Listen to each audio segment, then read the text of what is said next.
and I've had pain. My heart has been broken, and my life has been strained. But in spite of everything I've been through, I still gotta say thank you. I've been up and I've been down,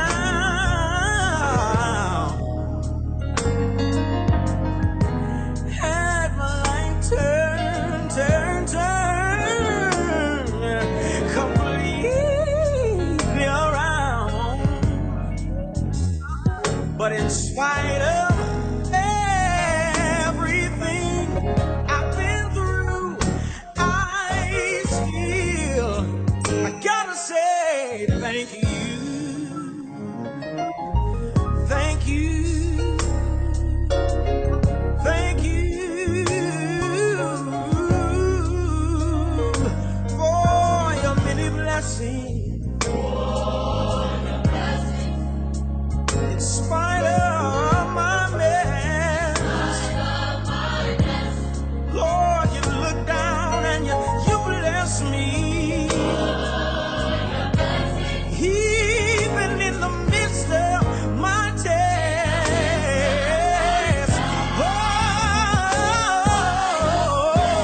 in spite of everything, I still, thank you, Jesus, for your blessing. In spite of my mess, Lord, you bless me. Right there in the middle of my test. In spite of everything, in spite of everything that I've been through, I still, thank you, Jesus. Oh, I just wanna say thank you, Jesus. Oh, yeah. Thank you, yeah. Just wanna say thank you, Jesus. Oh, I gotta say thank you, yeah. Oh, for every little bitty thing you've done in my life, yeah. Oh,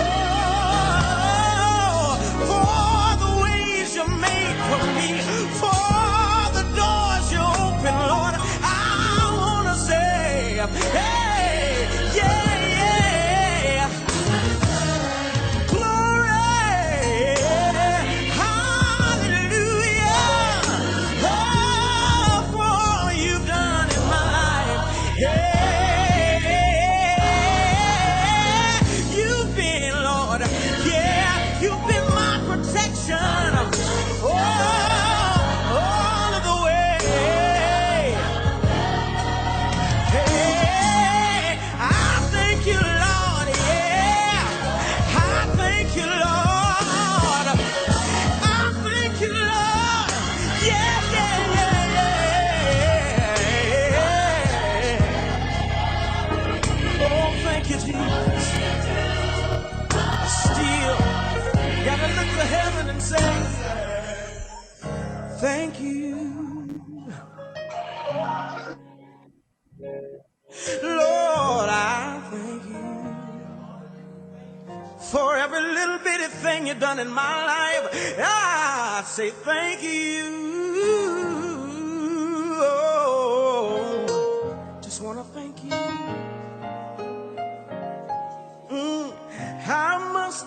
I shall say thank you. Oh, thank you. Hey, I thank you. just want to say thank you.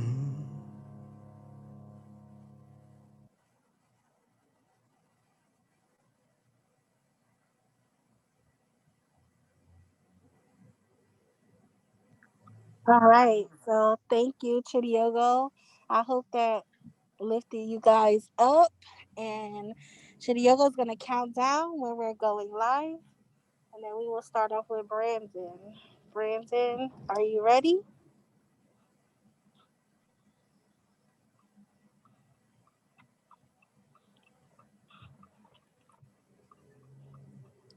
Brandon?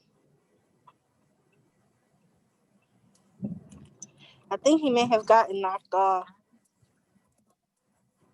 Does anyone see Brandon's name in the chat or in the participants area? No, I don't see his name. Or is he in the waiting room? Oh, he's back in the waiting room. Okay. Can you add him in? Yes, I added him in now.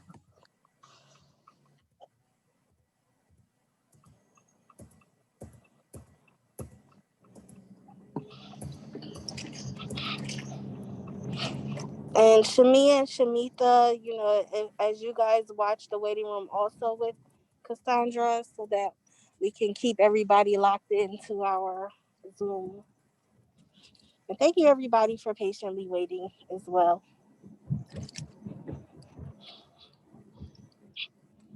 So Brandon, can you hear us? Is he in now?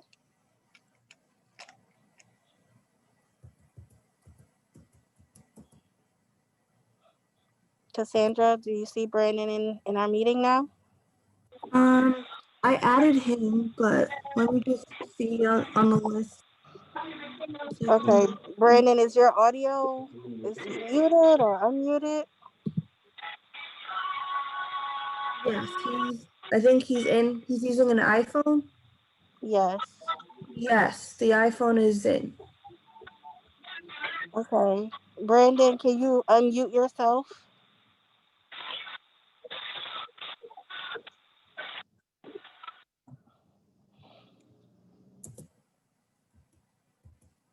Does it say Shamia or Shamita? Are you able to see his iPhone? Does it say if he's muted or not muted? I'm back. I All assume you're right. talking about me. Okay, so we're going to get started. I just wanted to make Can sure you see that you me? were able to hear. And Chidiogo, do the countdown when you're going live on Facebook. So once she's done Crystal, counting down, yes, can you see me? no. Hmm, I don't know how to do this. Camera. All right. So we're Well, gonna I won't get see it. started. Okay. All right. And Chidiogo, you can start the countdown, and once she's done, then you're off, Brandon.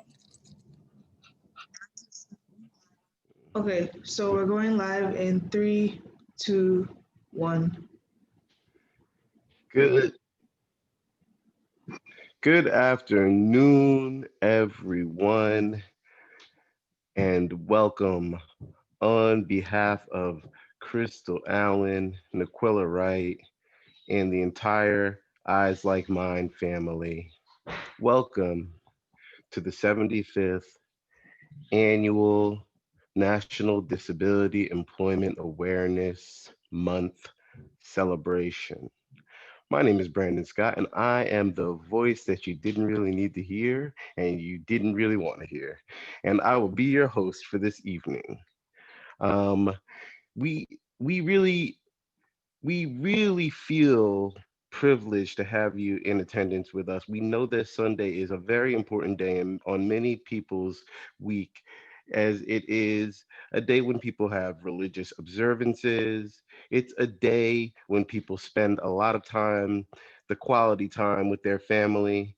It's a day when individuals often use it as a break from the grind, the day to day, and it's also a day when, everyone sits down and watches the Dallas Cowboys. We know that it is very difficult to forego many of these things to be with us, but we believe that the matter of employment in the disability and in the community of the differently abled is a prescient issue. It's particularly relevant right now.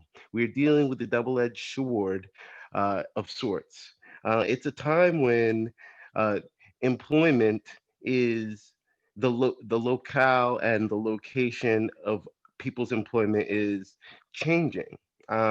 It's a time when jobs are disappearing. New markets uh, are formulating, and unfortunately, others are disappearing.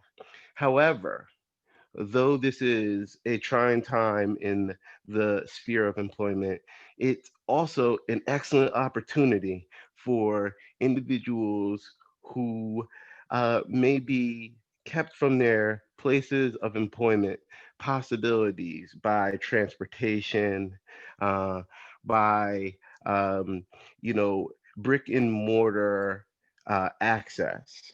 And we know that accessibility has been something that has opened up the spaces of employment to the differently abled. And we think that we can harness this.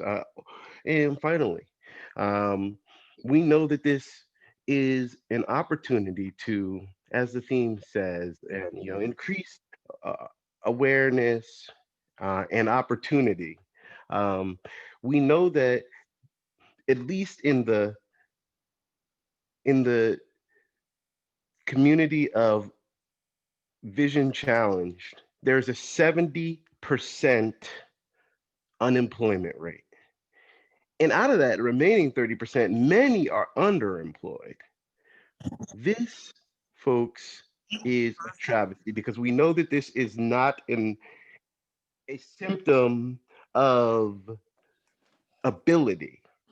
Rather, it is a symptom of awareness, of access, of educating individuals on what the abilities and capabilities are of the differently abled community and how a person functions successfully within their workspace, and also most importantly indicate in indicating to individuals how they can identify their strengths, cultivate their abilities and confidence, and step out into the workforce. So, on the slate, you have many individuals today who will speak to you, and they are individuals who exemplify various iterations of success within the space of being an employed or vocationally successful, um, differently abled person. And not only are they going to speak to us about their successes, they're going to speak to us about the importance of their skill sets, how they've gone about gaining access to where they are, assimilating themselves into the culture, and imparting the wisdom and tools to the community at large to make this a more accessible space. So throughout the course of the day, we will also have trivia because if you stick around and you pay attention and you are the winner, you will get a prize. We believe in rewarding attentiveness. So with that, I will kick it over to Shamita. The next voice you will hear is Shamita, and she will be bringing you our first trivia question. Shamita? Hello, everybody. My name is Shamitha Yarabolo, and this is your first trivia question. Just a reminder to send your answers to Shamia, and you have to send the answers in before the next trivia question. And we will reveal the winner at the end of the event. So without further ado, this is your first trivia question. What is the correct method of guiding a blind person? A, hold their hand and then walk beside them. B, let them hold on to your arm, then walk a step in front of them. C, hold on to their arm and follow them. They know the way. And D, drag them by their shoulder and push them hard. Otherwise, they'll go nowhere. Once again, just send your answers to Shamia, and then your score will be calculated. Thank you.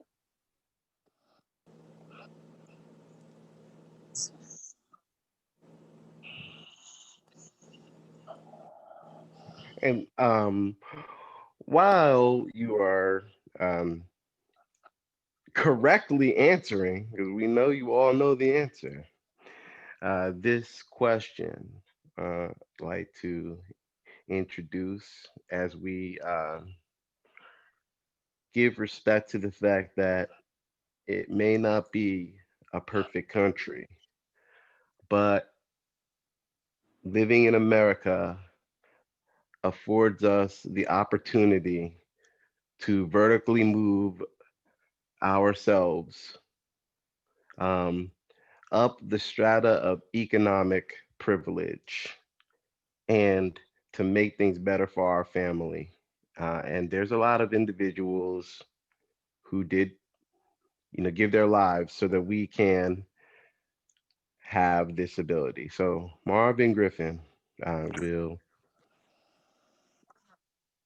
bless us with a rendition of the Star Spangled Banner, the national anthem.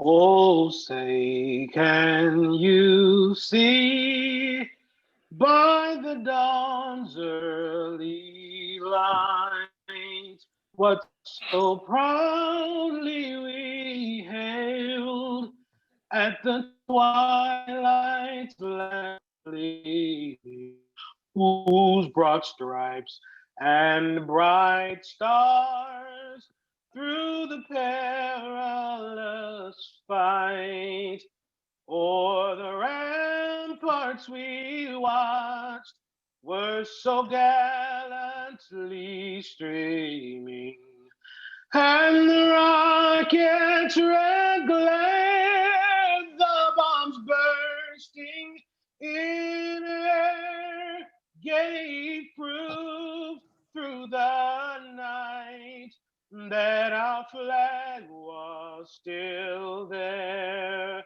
Oh, say does that star-spangled banner yet wave o'er the land of the free and the home of the brave.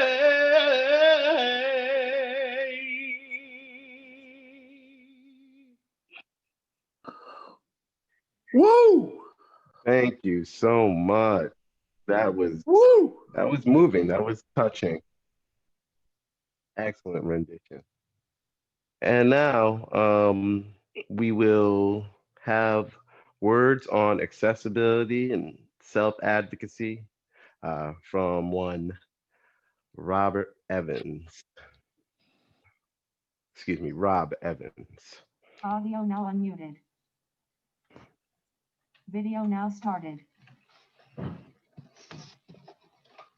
Hello, everyone. Can everyone hear me and see me? Yes. Okay. Good afternoon, everyone.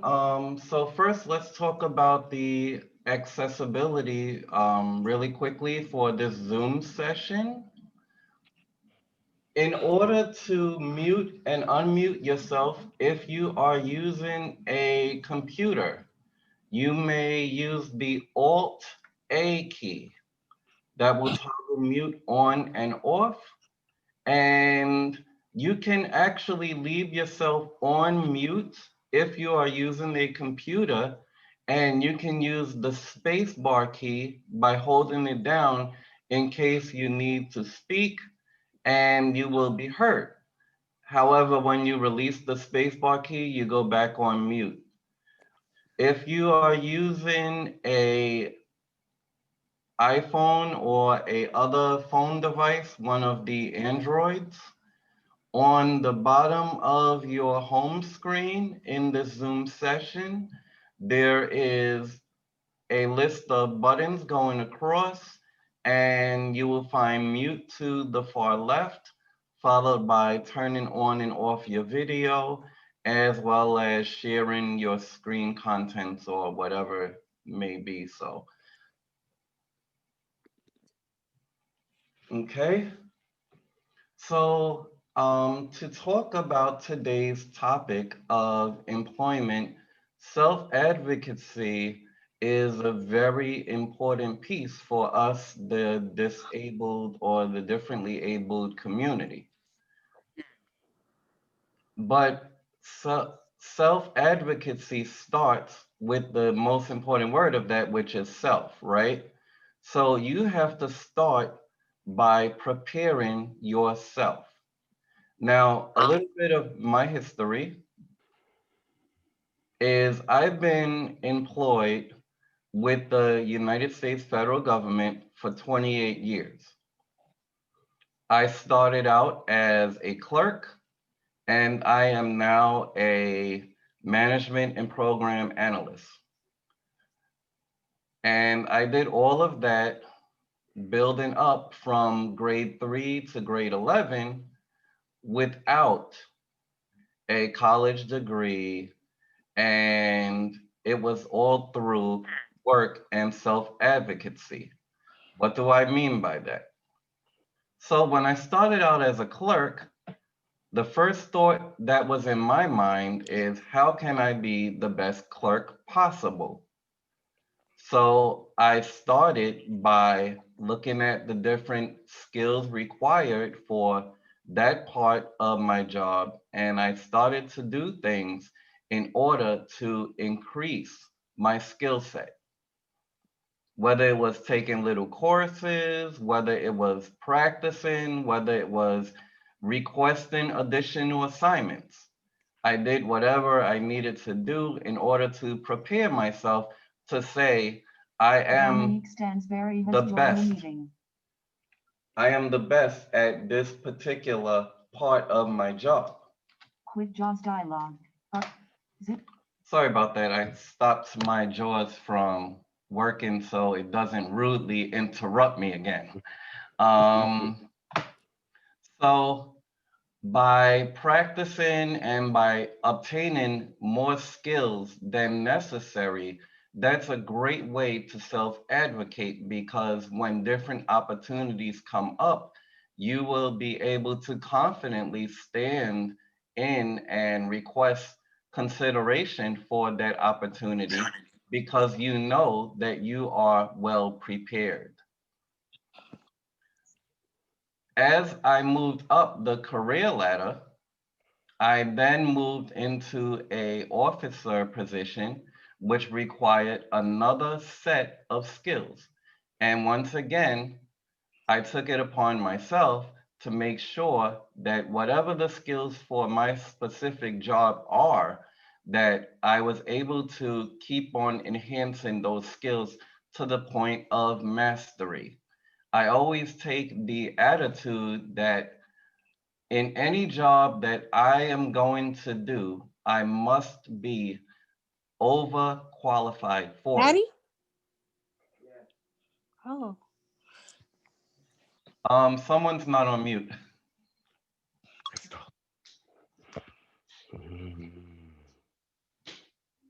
Okay. So what I mean is it's important to, again, prepare yourself by knowing all of the skills necessary. And then when something goes awry, or if you feel you're being overlooked for another reason other than you having the pertinent skills for the job, then you are in a position where you can take some of the different legal remedies to try and address the issue.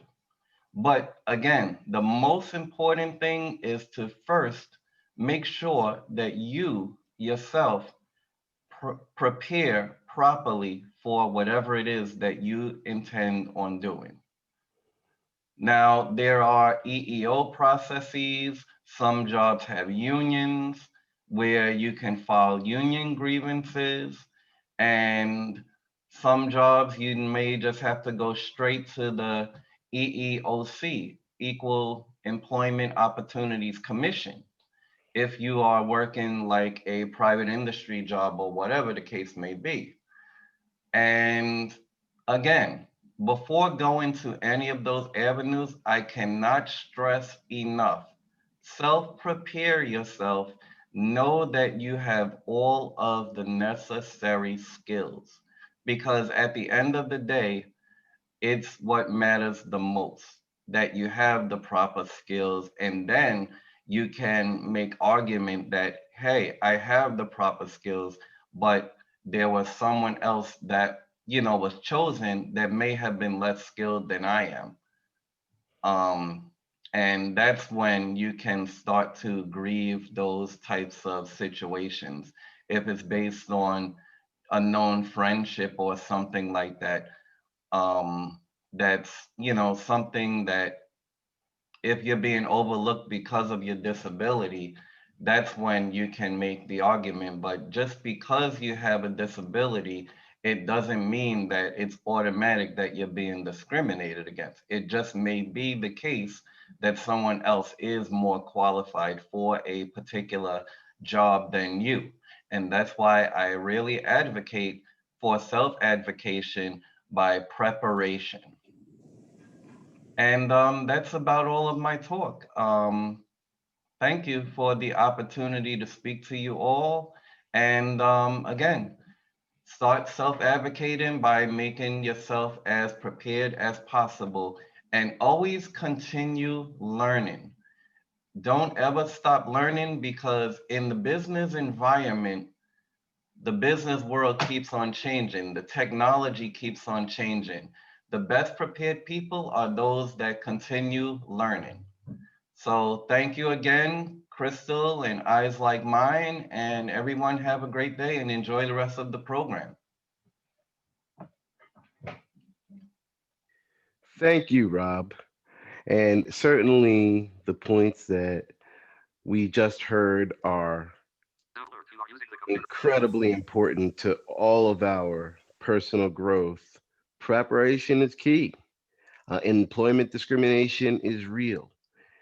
So step in with the full weaponry of your skill set, your preparedness, and a constantly evolving and growing mindset towards gaining new skills so that you can impress and change the minds of those individuals who might otherwise deny you the access and the opportunities that you deserve. And now we will kick it over to Shamita for your second trivia question. Thank you. Hello, everybody, again. Here's the second trivia question. But before I say it, I want to remind everybody to send your answers to Shamia, Shamiah. Some people are getting her name confused up with mine, which is very similar. Mine's Shamitha, but make sure it's going to Shamia. So here's the second trivia question. Most blind people cannot perceive light. A, true, B, false. And I repeat the question. Most blind people cannot perceive light. A, true, or B, false. Alert. Audio now unmuted.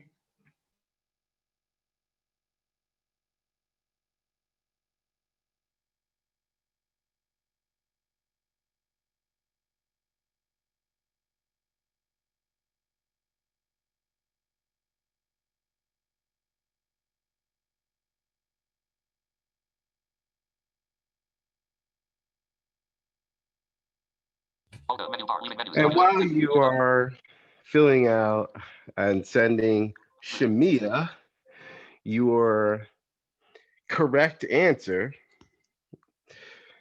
I would like to introduce to you a person that needs really no introduction.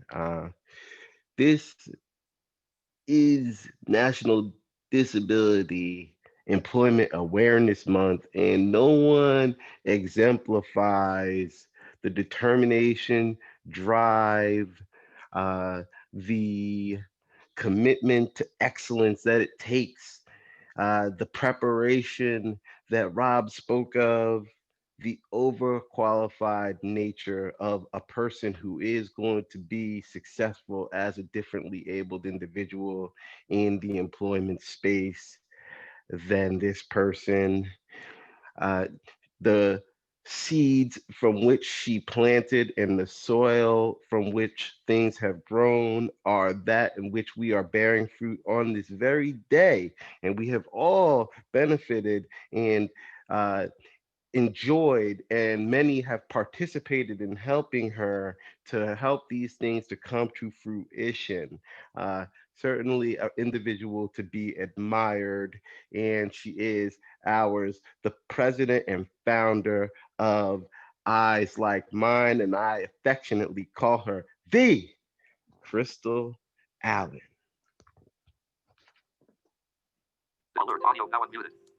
All right, thank you, Brandon. I'm not sure if my video is in view. Can someone just tell me if they can see me? Yes, I could see you. All right, all right, great. So, welcome everyone. I hope that you are enjoying so far what we have put together. There's been a lot of hands in the pot trying to make sure that we have a wonderful celebration and observance of the 75th anniversary of National Disability Employment Month. And here today, if you enjoy today, we invite you not to be a stranger because we do host these calls every Sunday, with the exception of two, since COVID has began from 2 p.m. to 4 p.m. Eastern, right here using this very same meeting ID number and Zoom link. And we discuss a variety of topics. We've had a swelling of over 50 speakers who are all in the visually impaired and blindness community, as well as some disability advocates. And I am Crystal Allen, the president of Eyes Like Mine Inc. and co-founder. Um, this is a really celebratory year within the disability community as we celebrated the 30th anniversary of the Americans with Disabilities Act back in July, on July 26th. And this entire month of October being Meet the Blind Month / Blindness Awareness Month. And on October 15th, with White King Safety Day, um, the biggest tool of independence for individuals with vision loss, and just this whole month, National Disability Employment Month, thinking back and reflecting on where we started to where we are presently and how much more work we have to do in the future.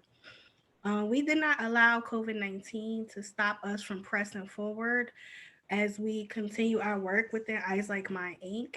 Our mission is to share awareness about the abilities and potential of individuals with vision loss through community service initiatives, comprehensive empowerment workshops, and innovative social change awareness events. More recently, we did send out our newsletter today as a resend, and on Friday night, midnight.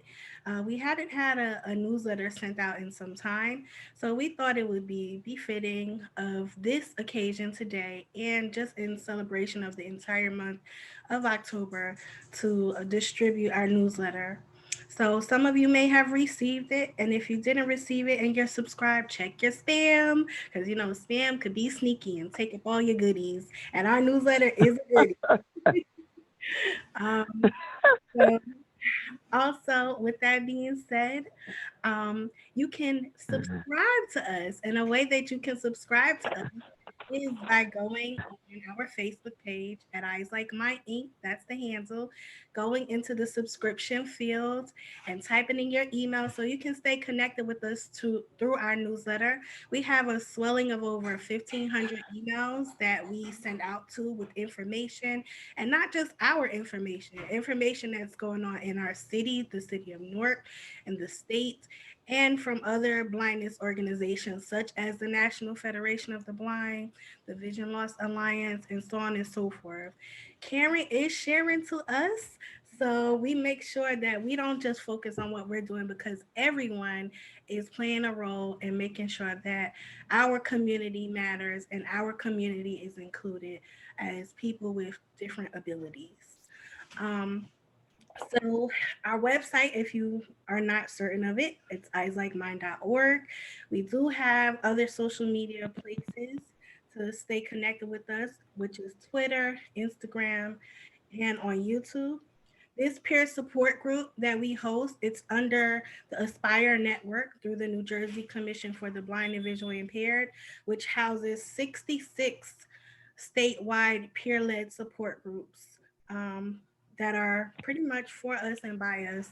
The facilitators are visually impaired and blind in many instances, and it's all across New Jersey from north, south, and central. Um, we have another event that's coming up virtually, and it's a family affair on October 31st, which will be our launch of our book club. We've been meeting over the spring and summer, and we're relaunching it on October 31st with listening of R.L. Stein's Goosebumps. Some of you grew up on Goosebumps, and you'll hear a little bit more about that later during the program. Uh, and we recently crowned two title holders from our Miss Blind Diva Empowerment pageant as we produced our first ever virtual pageant on October 3rd. The Miss Blind Diva Empowerment pageant is not a beauty pageant. It is exactly what it is, an empowerment pageant. There were a series of activities and seminars the women who participated were able to connect with.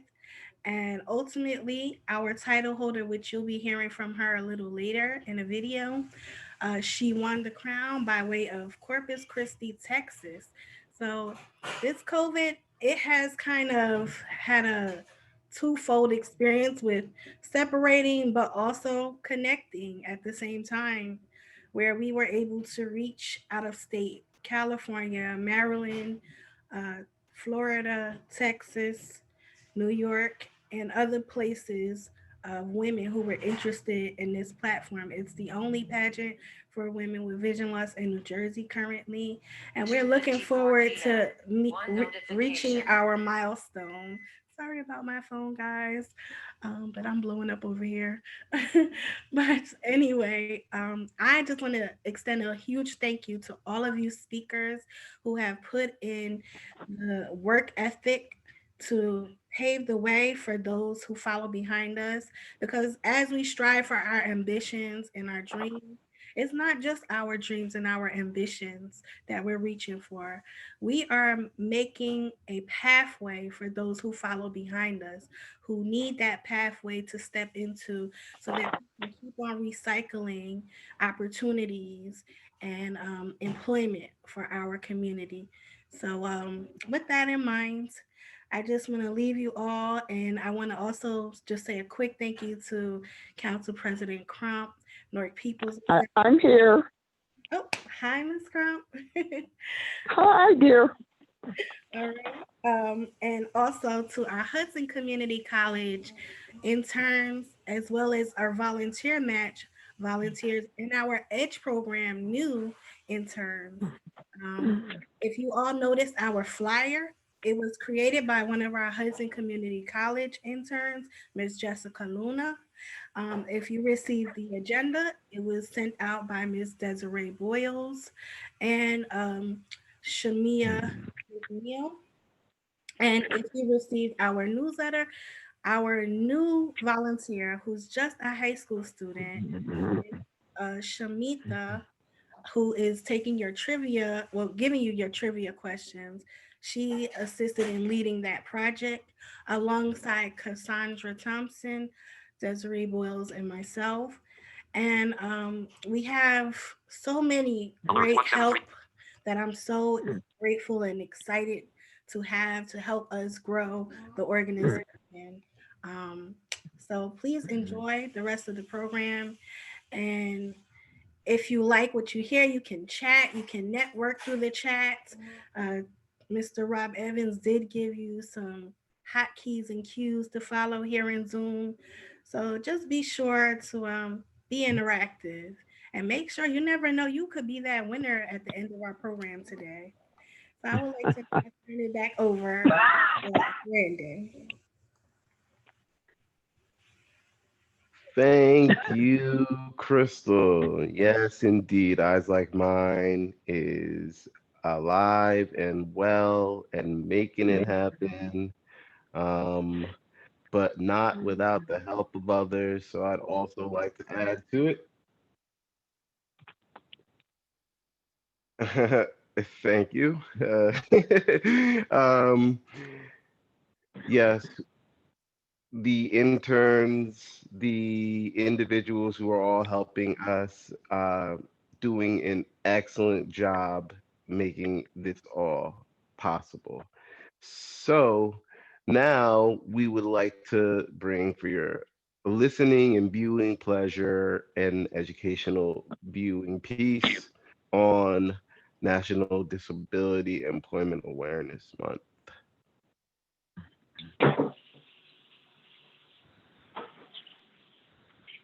Alert, audio now unmuted. And Chidioga will be sharing the screen to play that video. Chidioga, are you ready? Yes.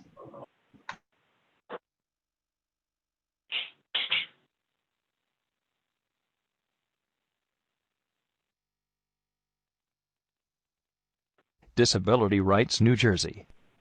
This is Curtis Edmonds with Disability Rights New Jersey. October is National Disability Employment Awareness Month. It's a time for everyone to recognize the hard work that people with disabilities do in workplaces across New Jersey and better understand the barriers that face many other people with disabilities who may experience difficulties in finding work.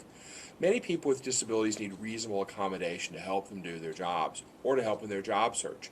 Two important laws, the Federal Americans with Disabilities Act and the New Jersey Law Against Discrimination, require most employers to provide reasonable accommodations for qualified employees and applicants with disabilities.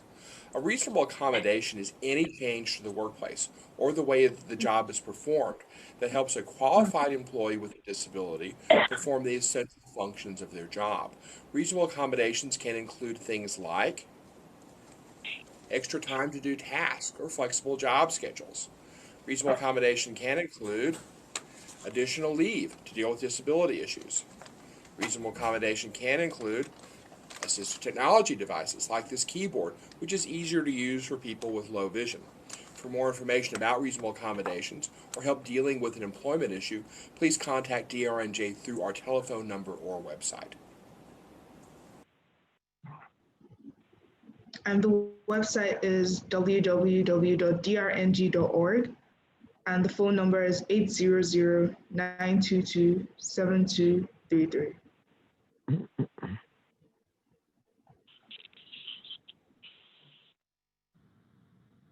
Thank you, Chidiogo.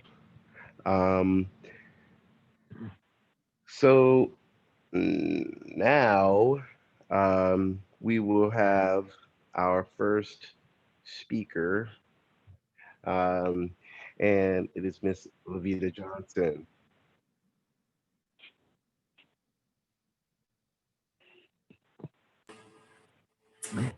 Oh, wow. Good afternoon, all. Yeah. Sorry. Oh, no, I'm sorry, Miss Johnson. Go ahead. I just want to say good afternoon to all.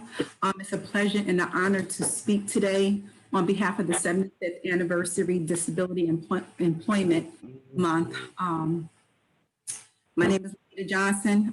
I just want you all to bear with me. I'm going to take you along a journey so that you'll understand where I was and where I am today.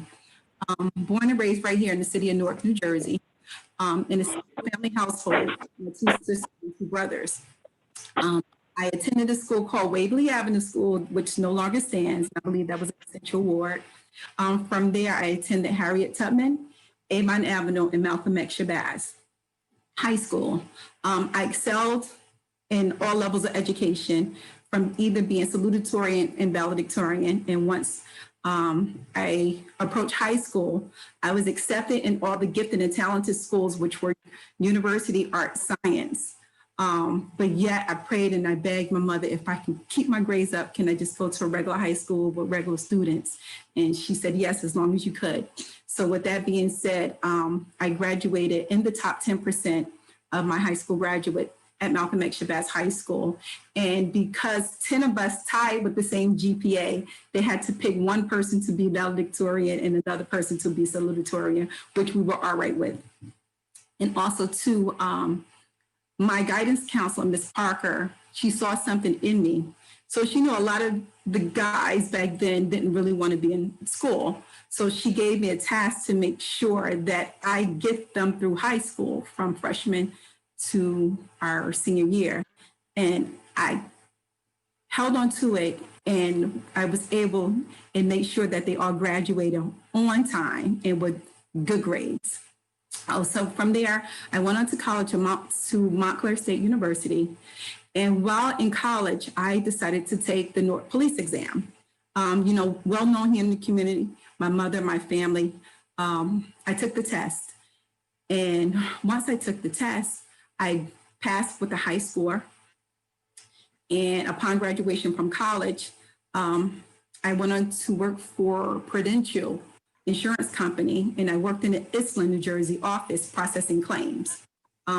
So, if you had insurance at the time, you had benefits, you had medical coverage, I made sure that your medical benefits were paid. So while working for Prudential, I received a phone call to come and be a recruit for the Newark Police Department. And I said, oh, wow, here's my opportunity. So I had to let my supervisor know that I was leaving Prudential to become a recruit, and shortly after, a police officer with the Newark Police Department. And I received so much love and support. And as I was going through the police academy back in February of 1995, and at that time, we was the largest class of recruits and the largest class of females, with approximately 204 recruits, which included 3 outside agencies, Bloomfield, Kearney, and West Orange. So it was great. It was very diverse. We were all broken down to 3 groups, A, B, and C. So because the class was so large, and the city of Newark at that time had its own police academy, 2 classes, one during the day, and our class, since we were in C, we would put to go in the evening recruit class, which was the first ever. So we went through training for the first 8 weeks from 4 p.m. to midnight. And when I say I did not know what I was in for, but I was up for the challenge. First of all, reading, learning the laws, not only within the city of Newark, but the state, 2C, Attorney General guidelines. And that was a lot to take on, and really figuring out how the path of the Newark Police Department was going to go. So eventually, yes, we all graduated in August, and we were all successful, broken down into different precincts. West Philadelphia, born and raised. So yes, so my first command was the South District Precinct, right in my childhood neighborhood I grew up, and being a product of the city of Newark, it enabled for me to be a true community police officer. And I spent 3 years there. I then moved on to which was called the Target Division, working in plain clothes. Working undercover as a bank teller when there was different banks robbed, targeting those who was out there who was doing prostitution pickups, as well as drug dealing. So that taught me a whole different perspective with the Newark Police Department, and a different aspect as to what they all did, because everyone is not in uniform. So sometimes you do need those in plain clothes to go out there and see what else is happening and see who the targets may be. So from there, I went back into a patrol for a few minutes, and then there was another operation that was taking place under Commander Vincent Gagliano at the time. And there was a lot of businesses and owners here in the city that owed the city a lot of money. So we was able to recoup $1.5 million back to the city of those who were fined and just didn't want to pay the city of Newark.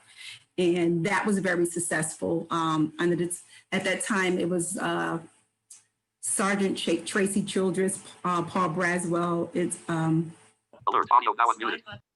Iris Rivera, and we worked a very, very great, another undercover sting operation.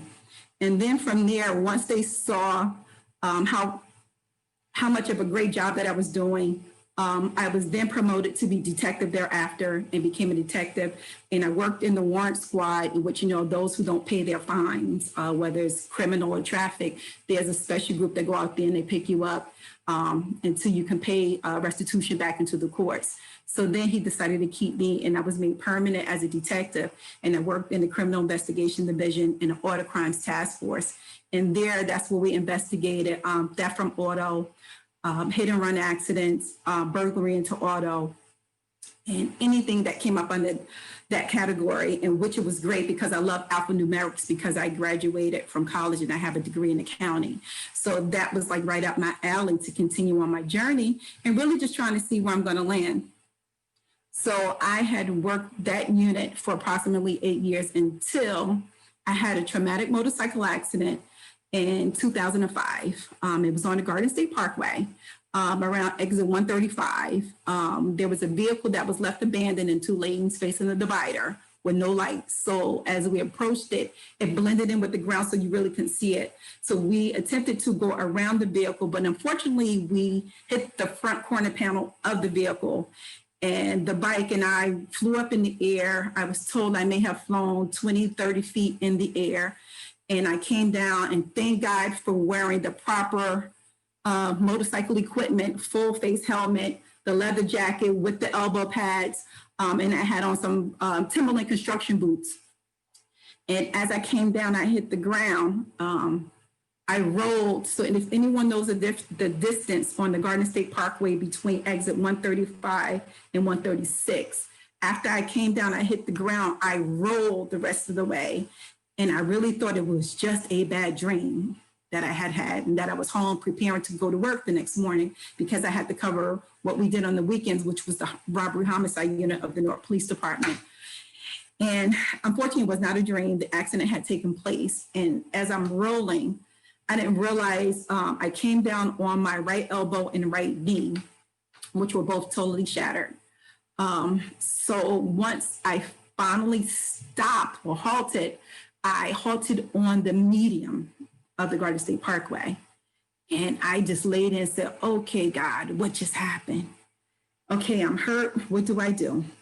So I remember a young man approaching me and was like, Ma, don't move. And I'm laughing because I think I was a little bit in shock, but yet it was reality and just coming to grips as to what had happened.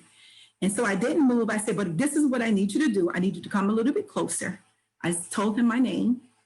I told him I currently work for the Newark Police Department and I have my cell phone in my pocket. I said, call 911 if they have not been called, because I know I need to get to the hospital. But I need you to call my mother. Yes, I told, yes, I love my mom. My mom loves me. I need you to call her, let her know I was involved in a traumatic accident on the Garden State Parkway and to meet me at University Hospital.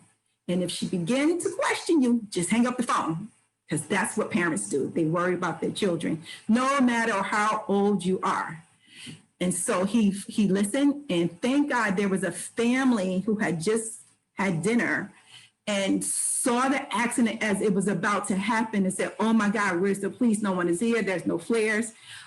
This accident is about to happen, and it happened right before their very eyes. And thank God, God does send angels in moments that you just don't know what's going to happen to you. The entire family was of EMTs, emergency medical technicians. So they also helped to make sure state police got on the scene. They was able to ask me, come to the ground, come right to where I land on the medium, and said, do you remember what happened? I said, yes, this is what I do. I investigated bad accidents like this. And I told him exactly what happened. And he said, oh my God, you're right.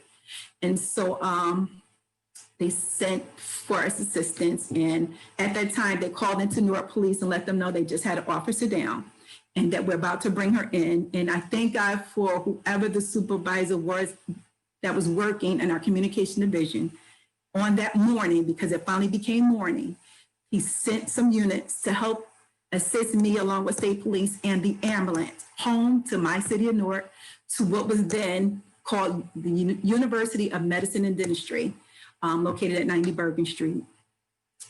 And I was met there by my mother, my family, and my mom was there. She said, Levita, what happened? I said, Ma, don't worry about what happened. Just know I'm going to be all right. She said, okay.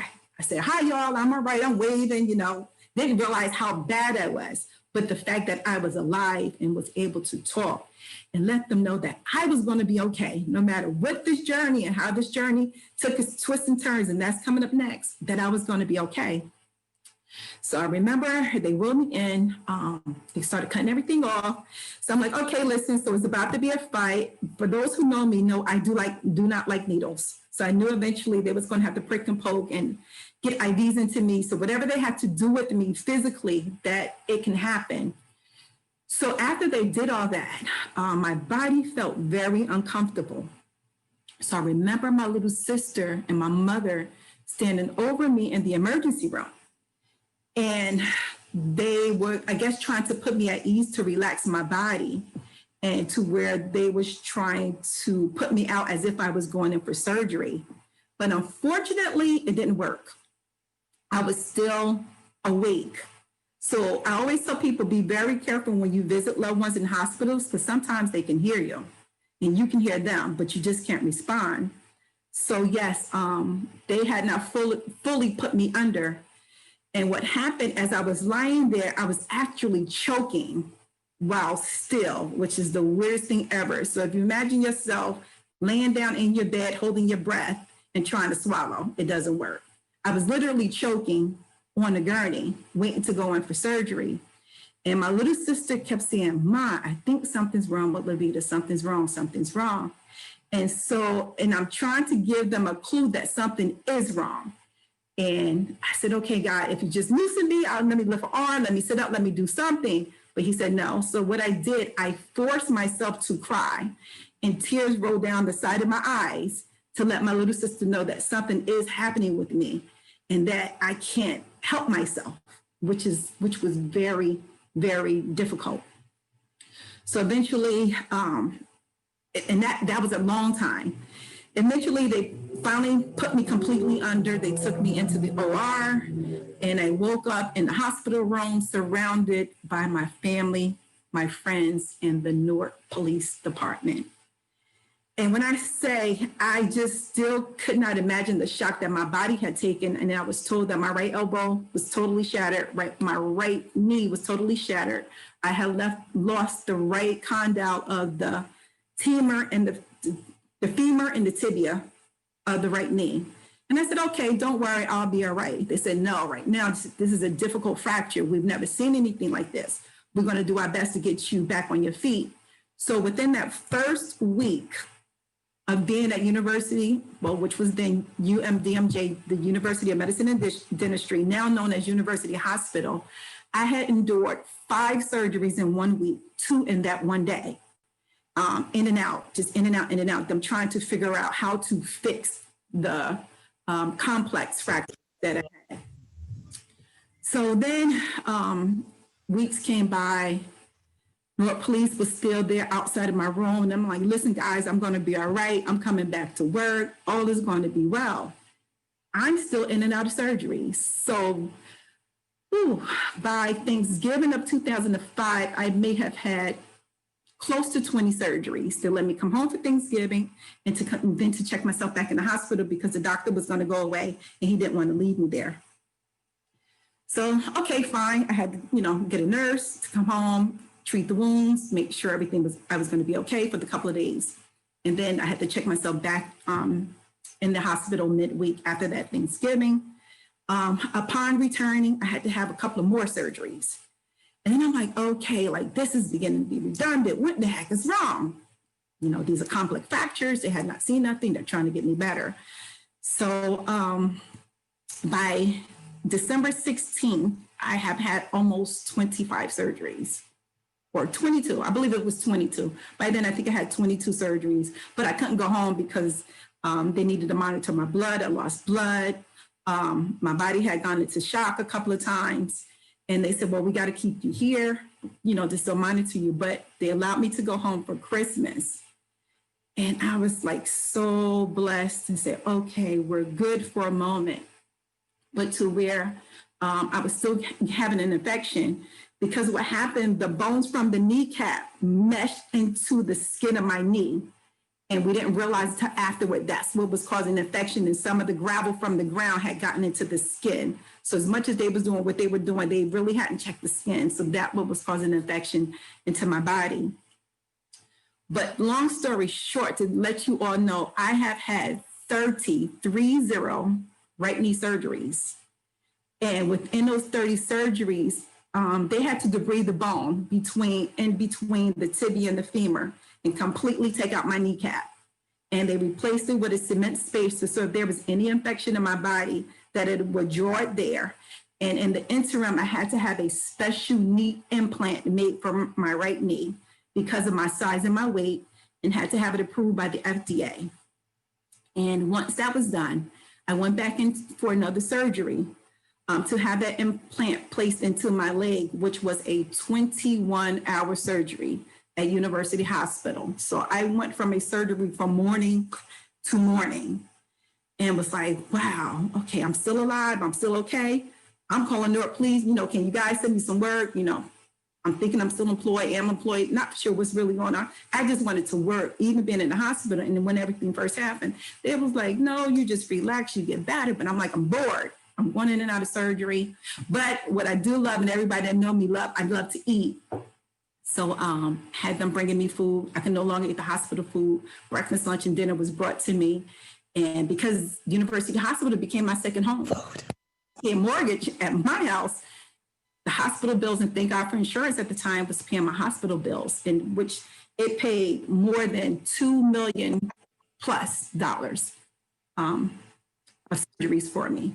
So moving forward, yes, I have endured 30 right knee surgeries, 4 right elbow surgeries, 2 partial strokes, 2 muscle transplants, 1 skin graft. But yet I stand, I am alive, and I'm going to continue working because work is all I know. I have been working since the age of 10 at the corner store at Avon and 12th Street that was called Mr. Pete's. I had a break for some time doing a lot of volunteer work, but I knew that wasn't the end for me. I wanted to do more.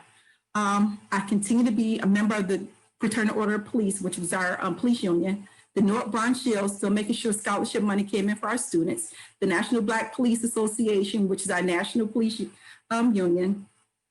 And I just wanted to do more. And then, yes, we were facing some difficulties with the Newark Police Department. And that's where I joined the Newark branch of the NAACP. Started off as a member.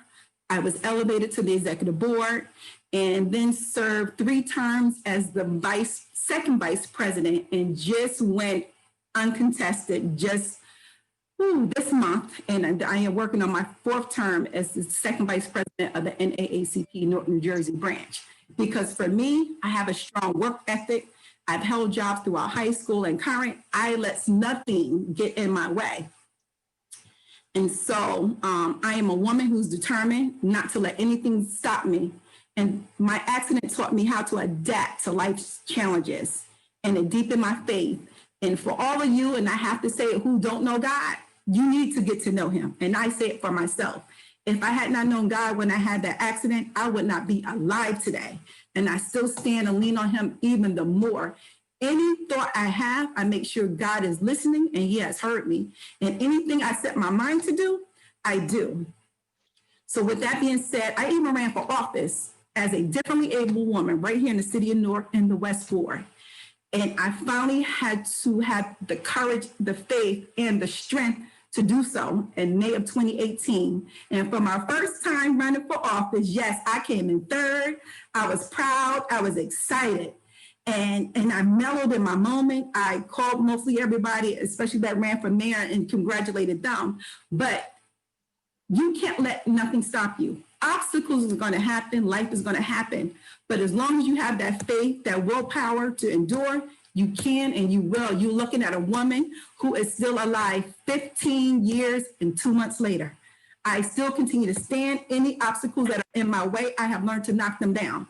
And I learned not to take no for an answer. And with that run, I received a phone call from Mayor Ras J. Baraka to become a part of the administration. And I'm not going to lie to you all. I had to pray on it and say, God, if the door opened, if you continue to guide me, I still want to work on behalf of the people, which I did for the Newark Police Department through the NAACP, the Bronx Shields, the FOP, and now to the city of Newark, but to where I am, and that's the West Ward. And he gave me that opportunity through the Newark People's Assembly, which we are an office of 2 women. We sit in between City Hall and the community to make sure whatever issues are happening, past and present, that they get solutions for those issues. And yes, just on last week, Tuesday, I was doing a 4-day summit with Creative New Jersey. A woman spoke about a particular department, a particular incident. So I told them to hold on. I called that director. I let him know that there's an issue. He checked it. He said, oh, tell her to meet me at 12:30. The issue has been resolved. And I said, this is what we do, because misunderstandings and miscommunications happen. But if you learn to work together despite those factors, you can be successful in the city of Newark. Yes, it is moving forward. And many of you, and I had to accept the fact that I was disabled. Yes, I am disabled, differently able. I walk with a girlfriend that's called a forearm crutch. She is my friend. She is my partner. And some days if people see me, I'm walking without it. That's a good moment. But to fight, listen, I keep them. And I have a dog that has been with me who taught me how to walk on regular crutches. He's 14 now. He's been with me a year after my journey. And Praise God. He's in there sleeping. But I give everything I had to God and to the people of the city of Newark and to the West Ward. I'm going to continue. So, the Newark People's Assembly was the first to host the Blind, Vision Impaired, Deaf and Hard of Hearing Summit in October of 2019. First ever. No other city had done this. And this happened because we listened to the complaint. The issue was brought to the mayor and President Crump. And they said, why not? And we did it. So guess what, guys? We can do this if we continue on the journey and don't forget why we are doing it. And that's because of the people. I thank Eyes Like Mine for this opportunity. I mentioned a lot of different groups. I thank you all. And last but not least, I cannot forget my family who has been there and still here with me through my journey. And Crystal, whenever you need me, I will always be here. And I thank you all for listening. This is the first time I've told my full testimony on a forum like this, from beginning to end. And you will hear more. There's other stuff, but God is good, and I'm going to continue to persevere. Thank you for this opportunity on this Sunday afternoon. Rising to the top. Amen. Thank you, Levita, for sharing such an emotional, empowering, and inspirational story. Due to some inconveniences, we were not able to share your bio before the speech, but I'll be doing so now, and Chidiogo will be sharing her screen, so for those who need to be reading the bio can also do so. Levita E. Johnson is a lifelong resident of the city of Newark. She is a retired detective from the Newark Police Department who became differently abled at age 34 as a result of a horrific off-duty motorcycle accident nearly 15 years ago.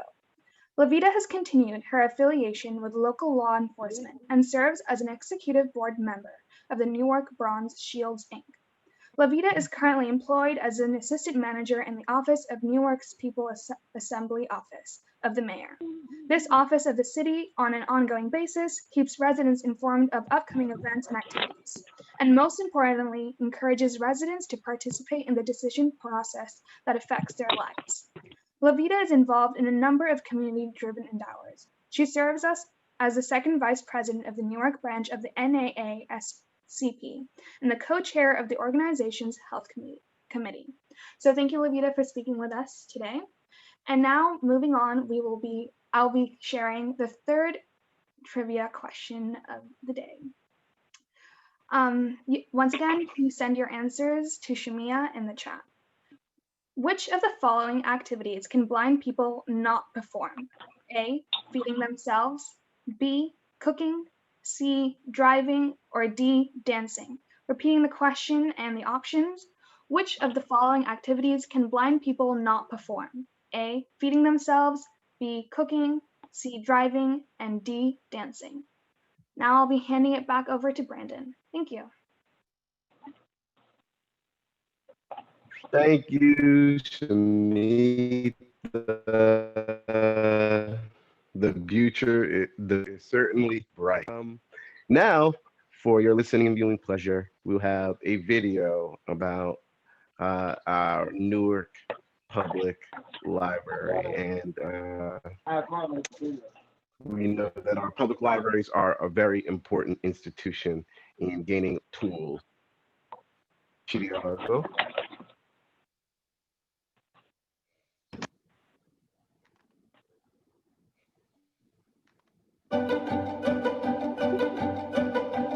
ASL virtual and in-person class.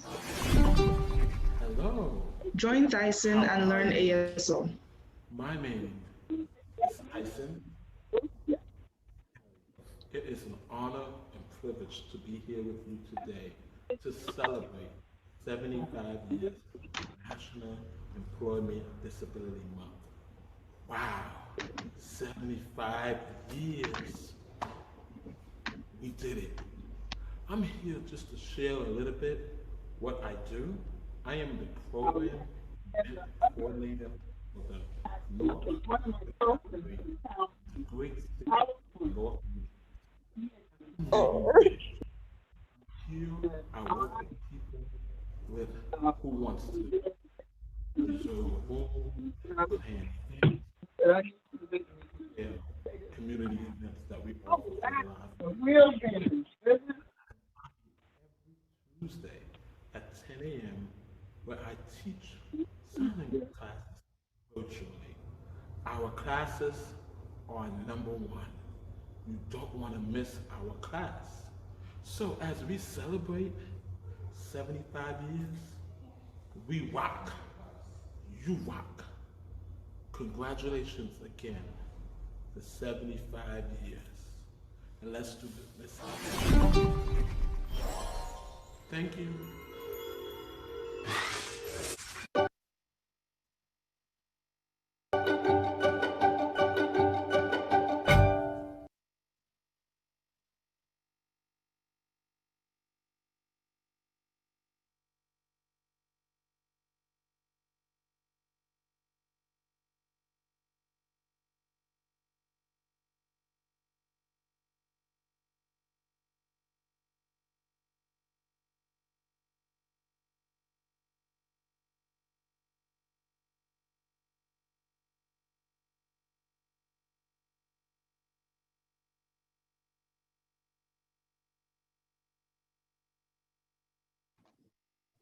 Okay.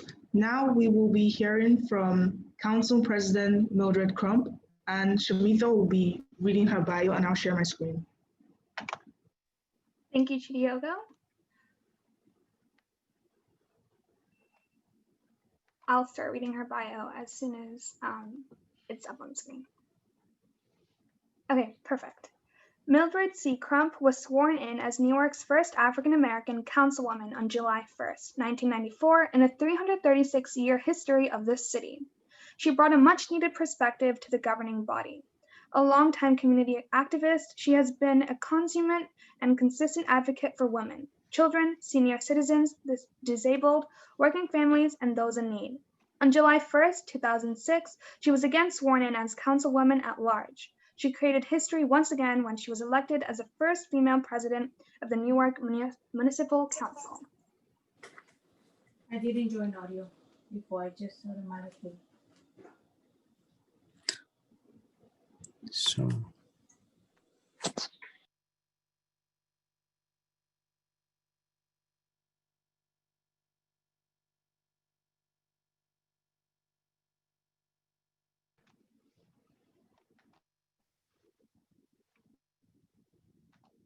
Councilwoman Crump, are you here?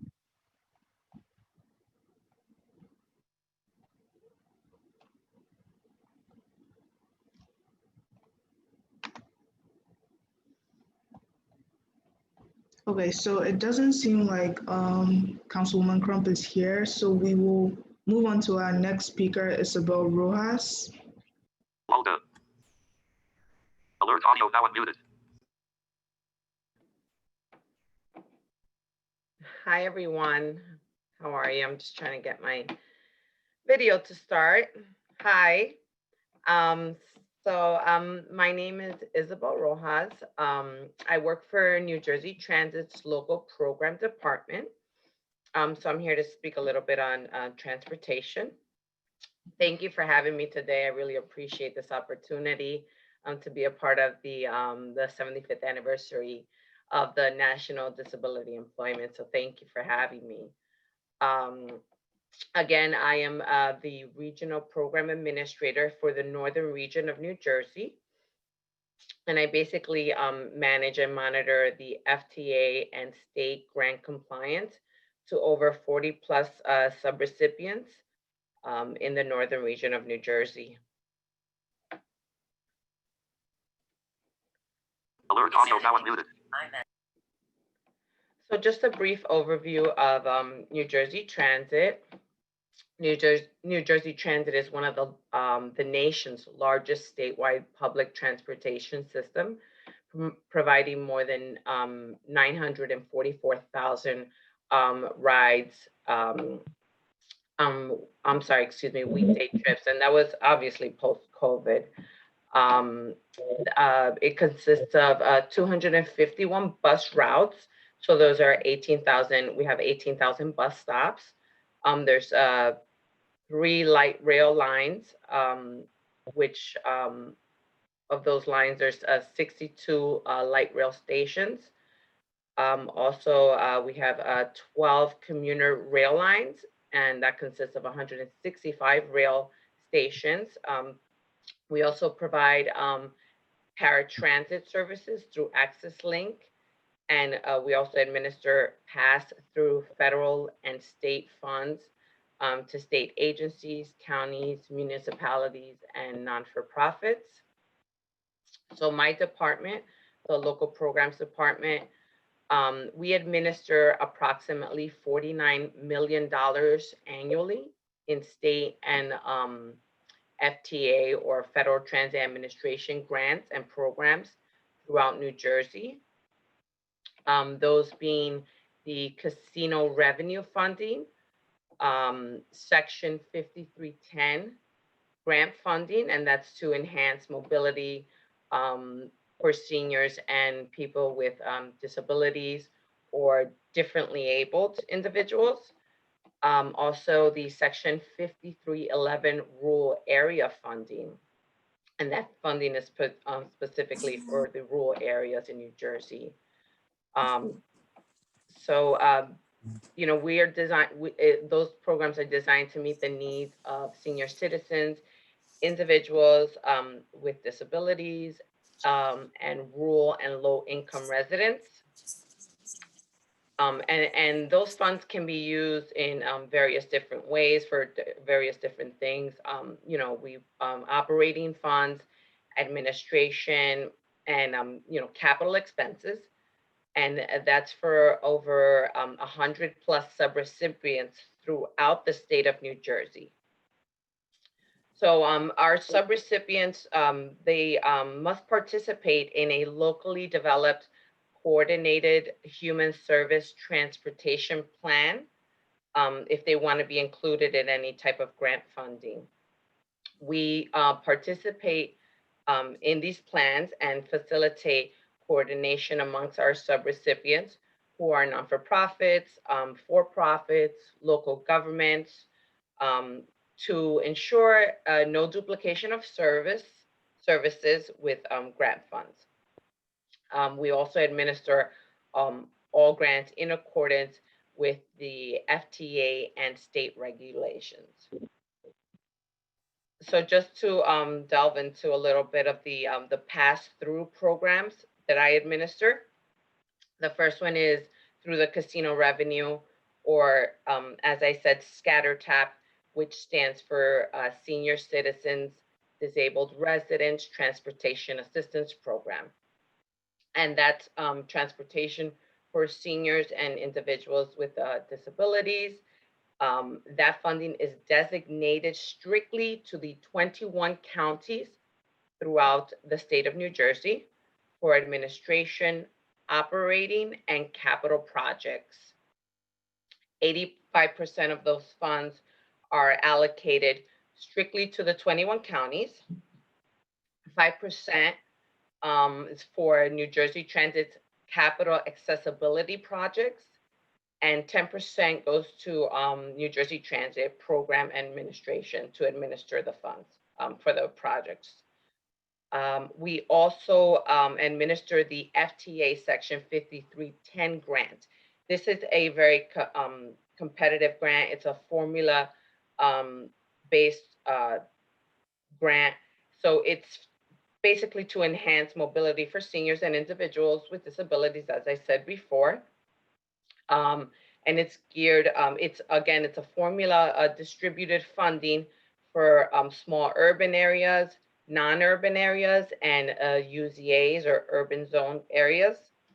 The eligible activities that can participate in this funding are operating, capital, and mobility management projects.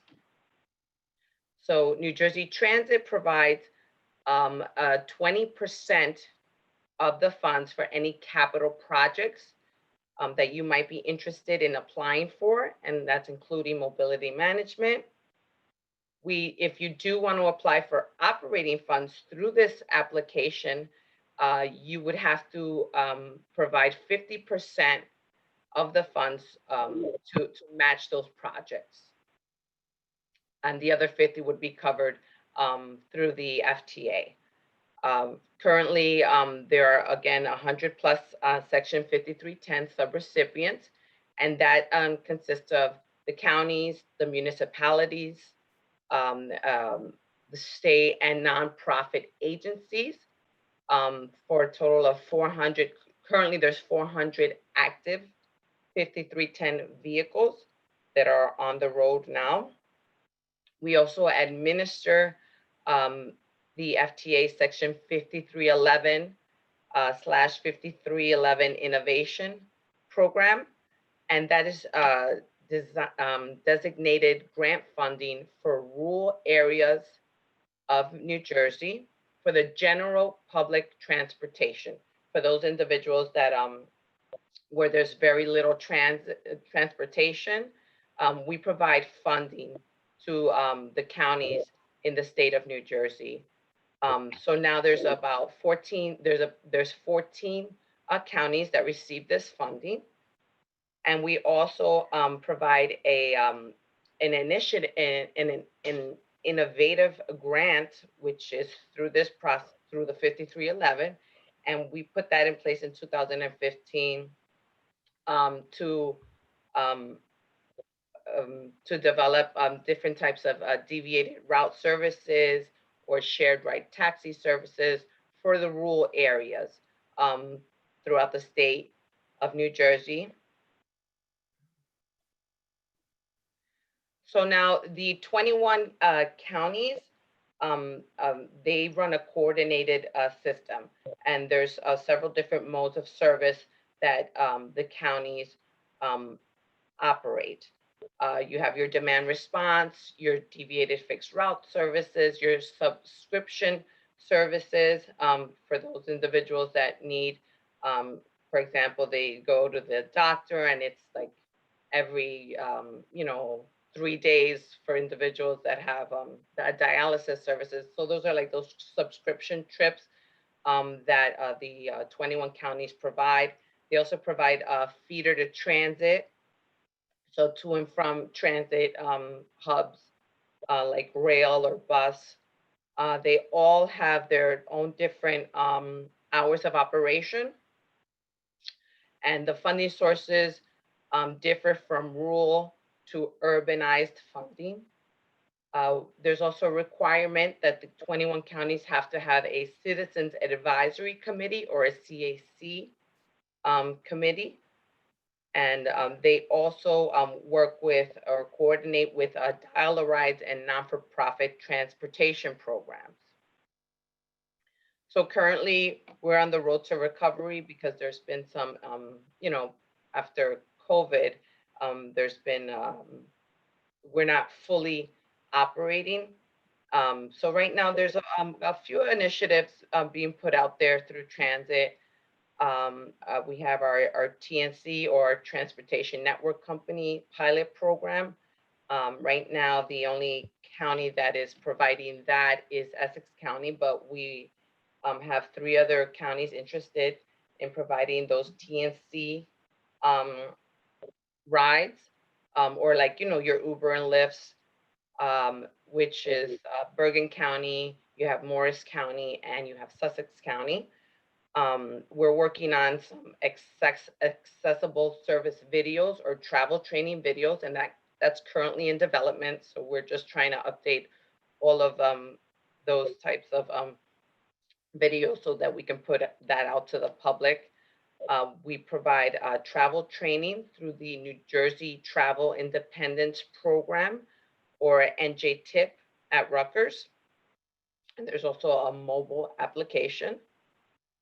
So, I do have a contact information for all the county community transportation providers throughout the state of New Jersey.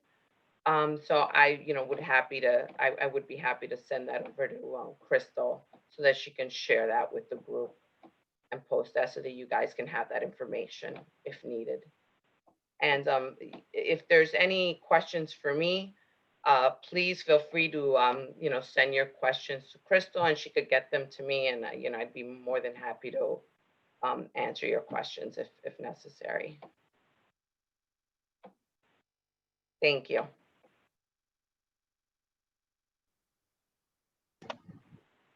Thank you so much, Isabel, for that really interesting talk about New Jersey Transit and the work you do. Now we're going to watch a short video on Be My Eyes, an app designed for blind and low vision people to connect with sighted volunteers for help.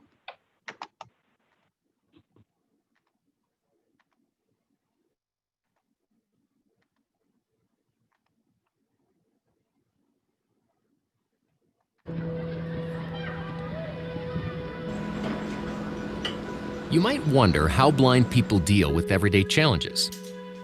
Well, normally the answer is simple. We're not that different from you. We play music. We go to school. We go to work. You get the picture. But sometimes the simplest things can be difficult, and we need a pair of eyes. Connect to first available helper. That's where you come in. Establishing video connection. Through your smartphone, Be My Eyes connects the blind with sighted people through a live video connection. Simply choose if you need help or want to help by the click of a button. That's a nice picture of you and your family, Caroline. Is it for a present? Yes, it's a photo from my parents. You can help just by installing the Be My Eyes app. Print image. And we'll notify you when someone needs your help. And if you're in the middle of something, don't worry. Someone else will step in.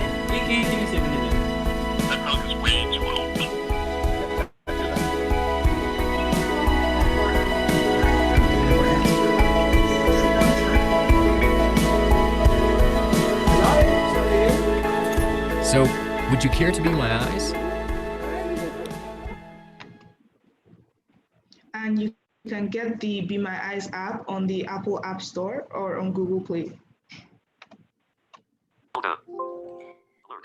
Oh, I also wanted to say that Eyes Like Mine is now under their specialized help profile for Be My Eyes to be able to assist individuals who call in from all over the world access to items they're unable to see. So with that, we're able to share information about today as well as future events, along with whatever they are initially calling for.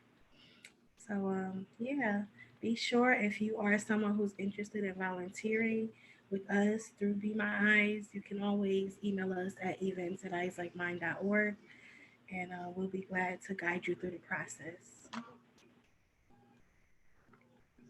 Thank you. Alert. Now we will be moving on to the fourth trivia question, so please get ready to answer. A blind person can pursue all of the following career paths except which one? A, broadcaster, B, lawyer, C, musician or vocalist, or D, astronaut? Repeating the question and the answers. A blind person can pursue all of the following career paths except which one? A, broadcaster, B, lawyer, C, musician/vocalist, or D, astronaut. Once again, please send all of your responses to Shamia. Now, before moving on to our next speaker, we once again had a minor inconvenience as we're not able to read Isabel Rojas' bio, but I will be doing so right now if Chidiogo can share his screen.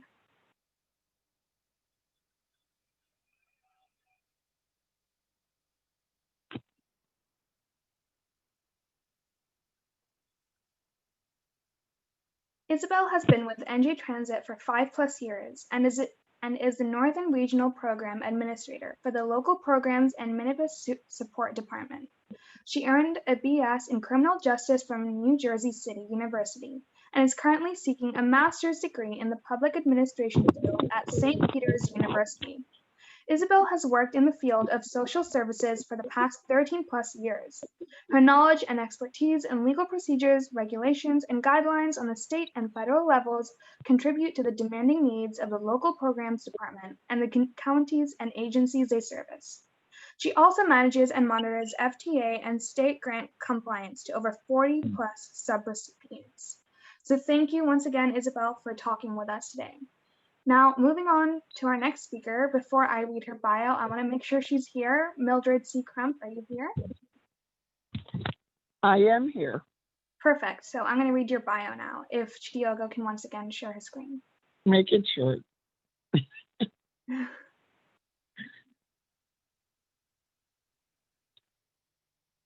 Mildred C. Crump was sworn in as Newark's first African-American councilwoman on July 1st, 1994 in the 336-year history of this city. She brought a much-needed perspective to the governing body. A longtime community activist, she has been a consummate and consistent advocate for women, children, senior citizens, the disabled, working families, and those in need. On July 1st, 2006, she was again sworn in as councilwoman at large. She created history once again when she was elected as the first female president of the Newark Municipal Council. The floor is yours.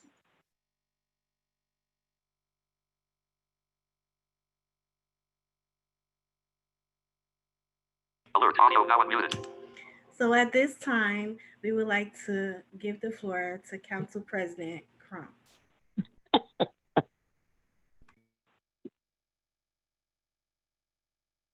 Shall I begin? Audio now unmuted. Yes, you shall. Thank you. Thank you. Good afternoon, everybody. It is certainly to be at an event such as this.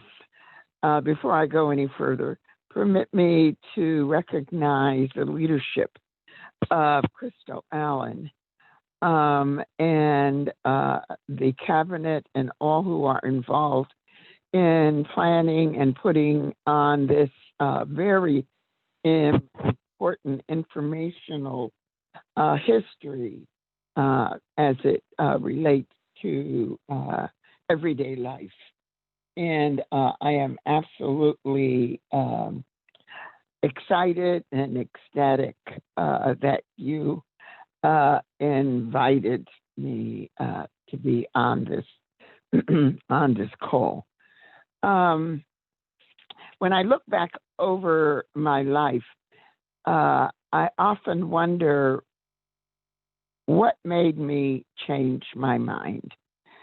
My original career goal was to become, some of you know this, was to become a physician. And at the second year, a student advertised for a reader.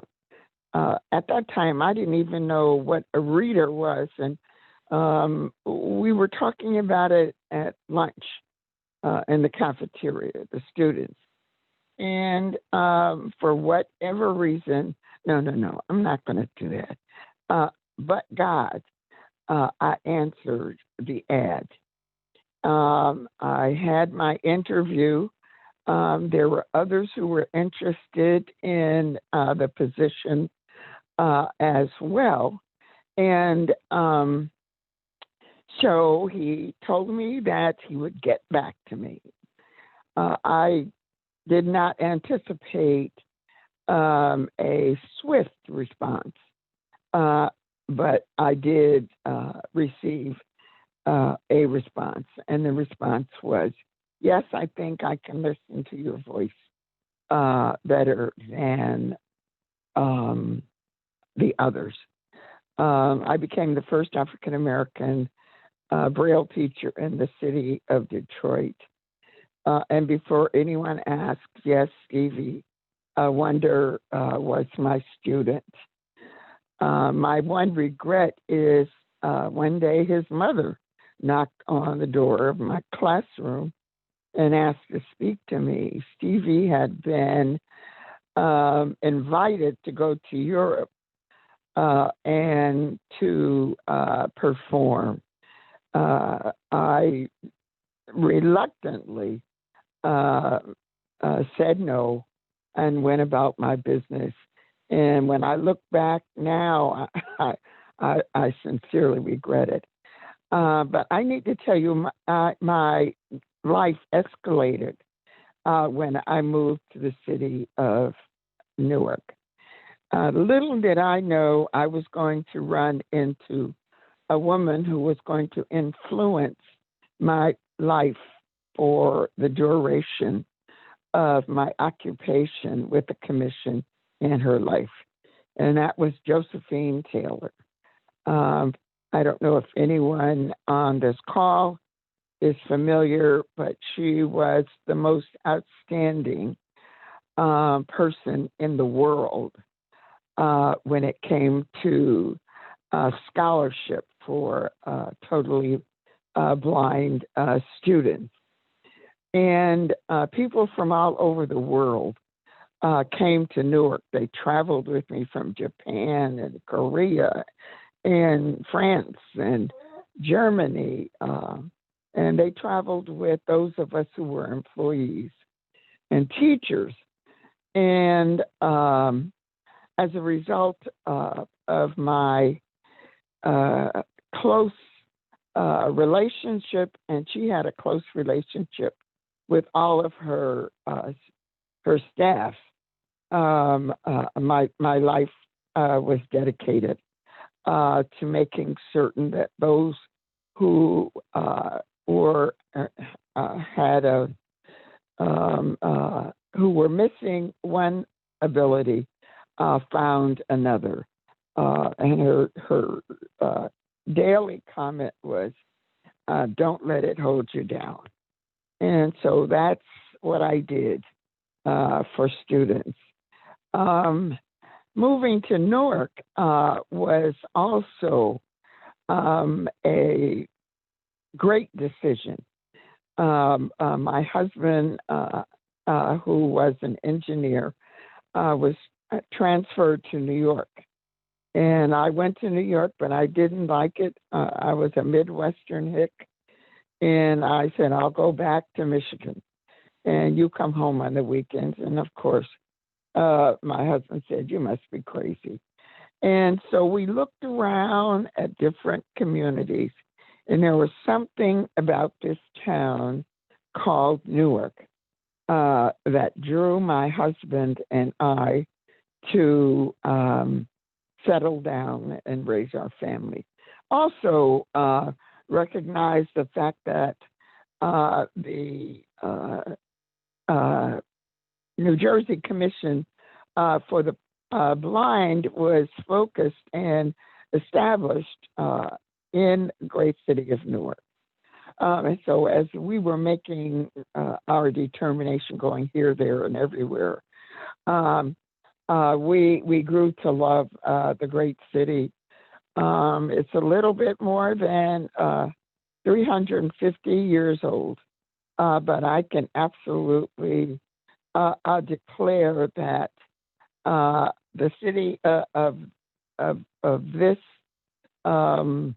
generation and this is a city of opportunity, and I understand why they selected Newark as the home of the Commission for the Blind. We were known worldwide, and this was based on the leadership of people like Pam Gaston, who has an incredible imprint on the life of our own Crystal and many, many others. And so I thank you for giving me the chance to say a few words. I do want to recognize the 75th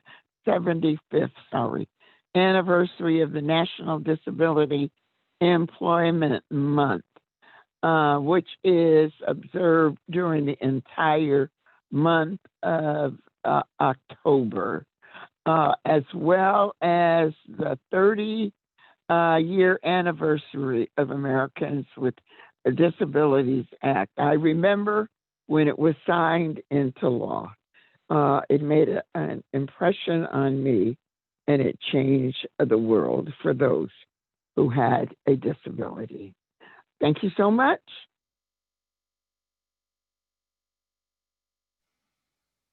Certainly was a privilege to hear from Council President Crump, a pillar of the community of Newark and a champion for the rights of the differently abled community. Now, I believe we will go to Shamita. Actually, Chiyoko will be playing a presentation video of the NFB.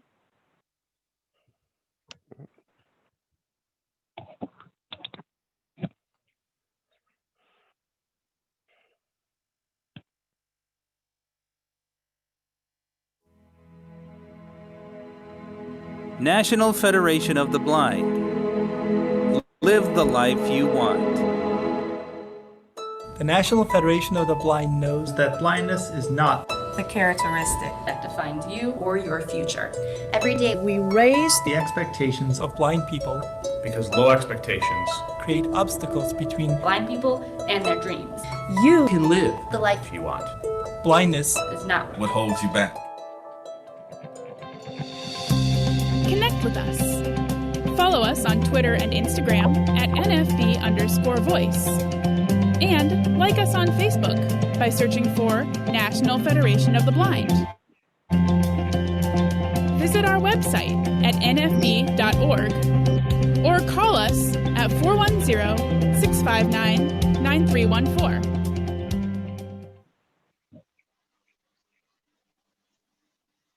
And now, after, thank you, Chidiogo, by the way.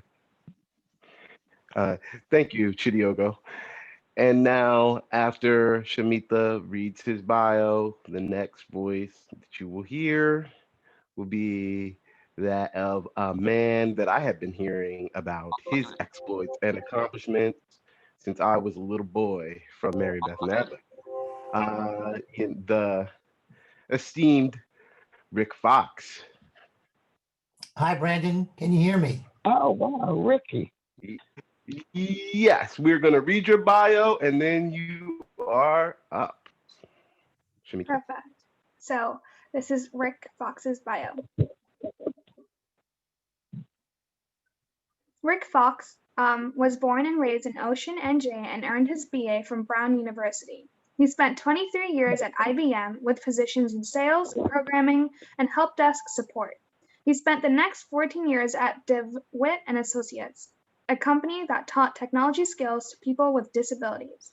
He was an instructor, director of sales and marketing, and finally VP Field Operations. In 2014, he served as the NJ statewide training coordinator for the National Deaf-Blind Equipment Distribution Program. I Can Connect. For 8 years, he served as senior instructor at the Computer Center for Visually Impaired People at Baruch College in New York City. He currently runs an assistive technology consulting and training firm called BNF Teaching and Technology. Rick currently lives in Bloomfield, NJ, with his wife, Debbie, and his seeing eye dog, Flash. The floor is yours. Thank you and greetings to everyone. It is my honor to be speaking to all of you on the 75th anniversary of this august month. I want to also, I was reflecting when Council President Crump was speaking about Josephine Taylor. I remember Josephine Taylor. I was a little boy at the time. You are using the But I can tell you that she was very nice, but she did not let you cut any slack because you were blind. You couldn't play that card. And I remember I was in second grade or first grade, and my Braille teacher came to my school, and she was very angry with me. And she said, you know, the last paper you handed in to your teacher was just terrible, and I don't accept it. And I said, but I won't say the person's name. I said, but teacher, I said, the reason I didn't do well was because Christmas was coming and I was excited. And she said, don't ever use that reason again. It's no excuse. When you're in school, and you should be working. So there was no slack from those teachers. They didn't, they were very nice. I learned a lot. You weren't going to get away with anything with those teachers. I'll tell you that right now. I wanted to say that a lot of our people today are chosen because they are inspirations, and they are. But the first thing I want to do is acknowledge my my status as a human being, equal in limitations and assets to all of you on this call. I have my imperfections. At times, I don't exercise enough. I eat too much. At times, I procrastinate. There was a time in my life when I had a paralyzing depression. So I want to say that because I know that when I was in my down moments and in my down times, coming to conferences like this could make me feel even worse at times because there were people who were doing so much and doing so well. And I felt such a gap between myself and those people. So what I want to say is that all of us here, speakers and others alike, have our up times and our down times. And if you're in a downtime right now, time is on your side. There are people who are willing to help you. And what I counsel is patience and stick with the people who love you and who expect of you, and you will get better and move into a better time. So the first thing I want to talk about is being comfortable in your own skin. I think that we who are blind are in a very small minority, and we are in a culture who expects very little of us. And that's why those teachers that I was talking about before, one of their missions is to create an I can culture in the schools and to create an I can feeling in a person. And it's not easy if you're just by yourself.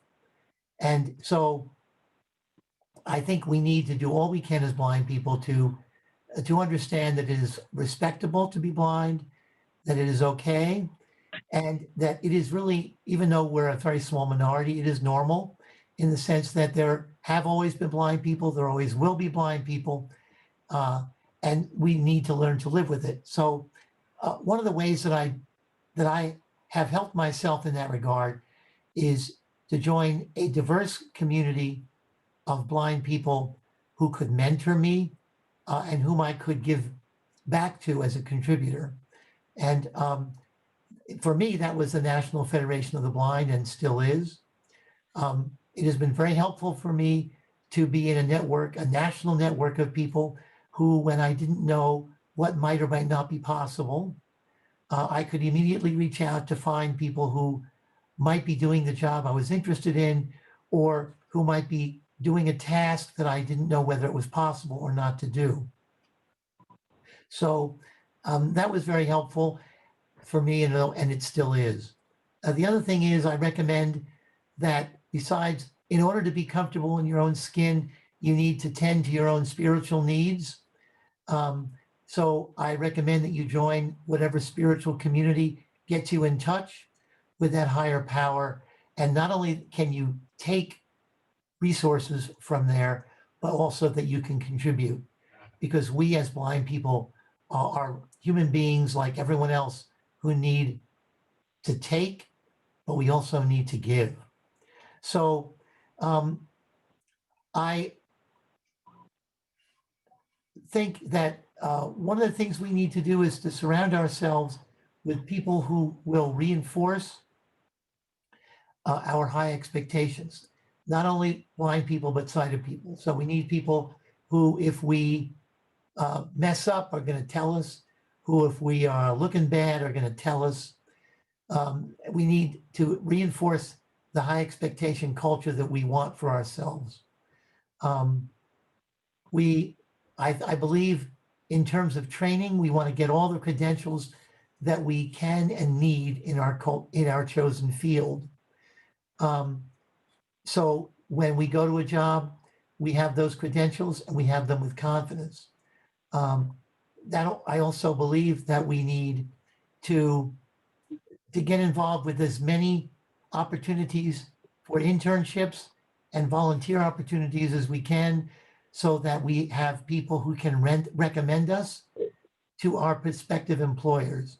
So we need to get out and be with people and do the things that we need to do to gain confidence in the field that we want to be in. That's volunteering and interning. The other thing that we need to do is to develop social skills. Social skills are as important as professional skills. So practice them as much as possible in your intern and voluntary activities. People hire us and promote us because they like us, just as much as because they know we have the skills. People hire people that they like. They don't hire people that they feel ill at ease with. Networking. Most jobs are acquired because we have a network, because somebody tells us about a job, because we hear about a job.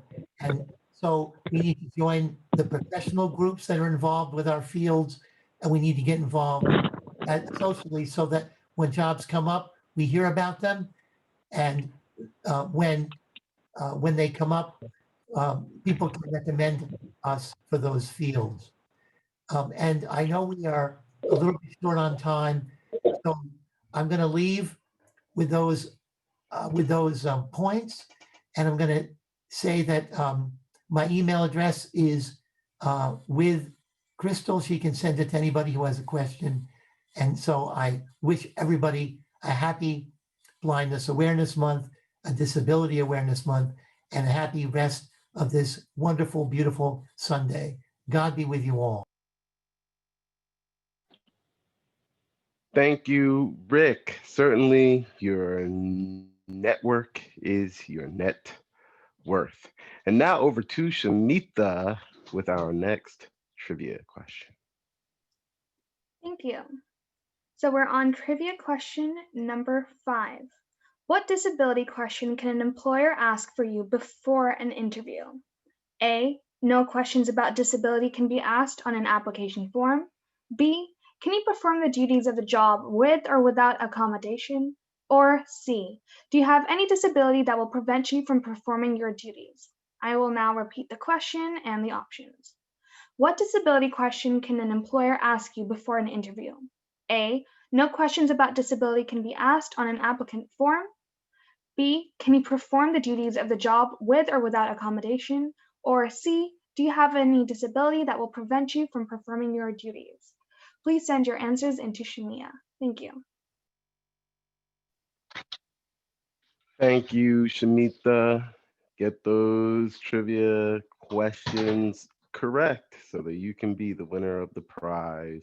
And while you do that, Chidiogo will share with us, for your listening and viewing pleasure, a video on Miss Blind Diva. Okay, so we're going to be hearing a few words from Brick Cope, the winner of this year's Miss Blind Diva pageant held earlier this month.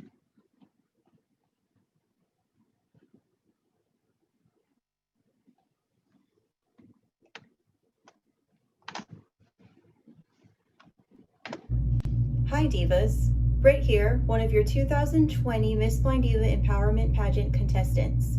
We are celebrating 100 years of women's suffrage, and what better way than by acknowledging the Queen in all of us. The mission of the Miss Blind Diva Empowerment Pageant is to empower women with vision loss by providing tools to cultivate and encourage their daily life experiences. Real queens fix each other's crowns. They support them, elevate them, and encourage them to reach for success. The fight for our own personal throne doesn't always come easy. Having a disability, fighting a battle with depression, and working in an industry that focuses so much on physical appearance and what the eyes can see as a blind fitness model and personal trainer has taught me that. Alas, I have conquered and come out victorious over all obstacles that were set in my path. I would not be where I am today without the personal and professional friendships of the queens in my court. I want to be in your court. I am here to tell you, one blind queen to another, you don't need sight to have a vision. The kingdom you want to build is well within your power to construct. Stop thinking like a peasant and let that crown sparkle. Be a boss. Be impressive. Be a diva. And always remember, we can conquer together.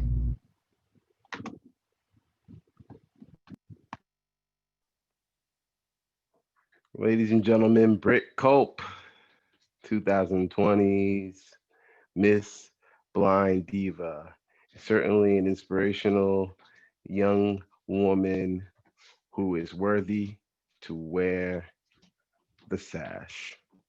And so I have a few announcements coming up on October 28th. The American Association for Persons with who are disabled is having a career fair. So out on that market, get your names and your resumes together and participate, network, and hopefully get yourself some of that money. On October 31st, as we have said before, and we will say again, please join Eyes Like Mine and our book club for our family Halloween celebration and kickoff to another year of our book club. R.L. Stein's Goosebumps, favorite of mine growing up. My mother used to read it to me long before I was listening to audiobooks on the regular. And join us. It will be a great time, family friendly, all ages. And in the month of November, is like mine is going to put together some baskets, distribute amongst the community. If you would like to receive or be on the list, do not be shy, do not be bashful. Uh, we would like to serve you. So get in contact with Eyes Like Mine and or Crystal, and we will find a way to serve you.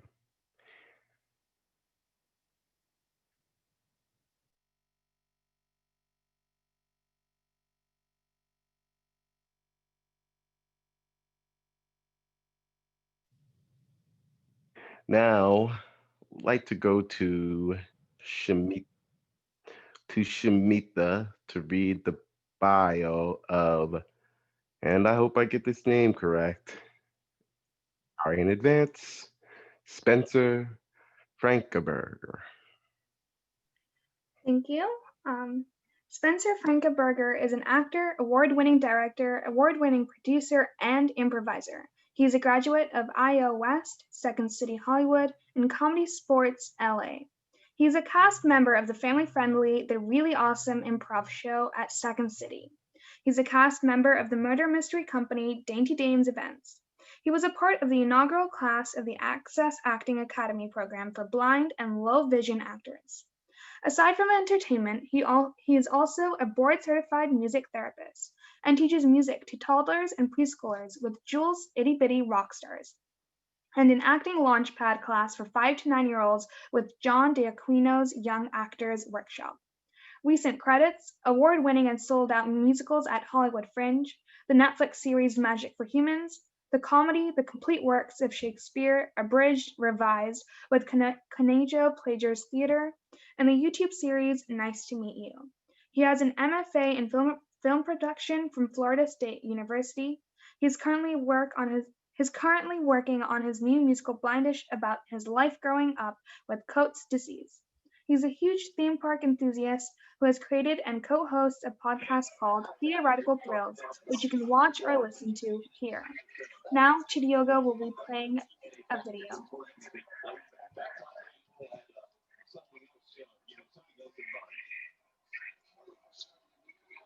Listen, sweetheart. The most experienced coders on this campus spent hours trying to crack the virus. There's no way you're gonna. Done. How did you do it? Well, the virus locked us out of the admin account, but luckily these boxes are running DRM from 2015. And Sherman, in the future, don't call me sweetheart. According to the law, seatbelts must be fastened when the fasten seatbelt sign is illuminated. But, we're cool. What is everyone yelling about? Rudolph, I'm not even a bit sure I want it. Yes! The monk poor suckers are starving to death! Is that a fire stick? I saw one of those yesterday. Our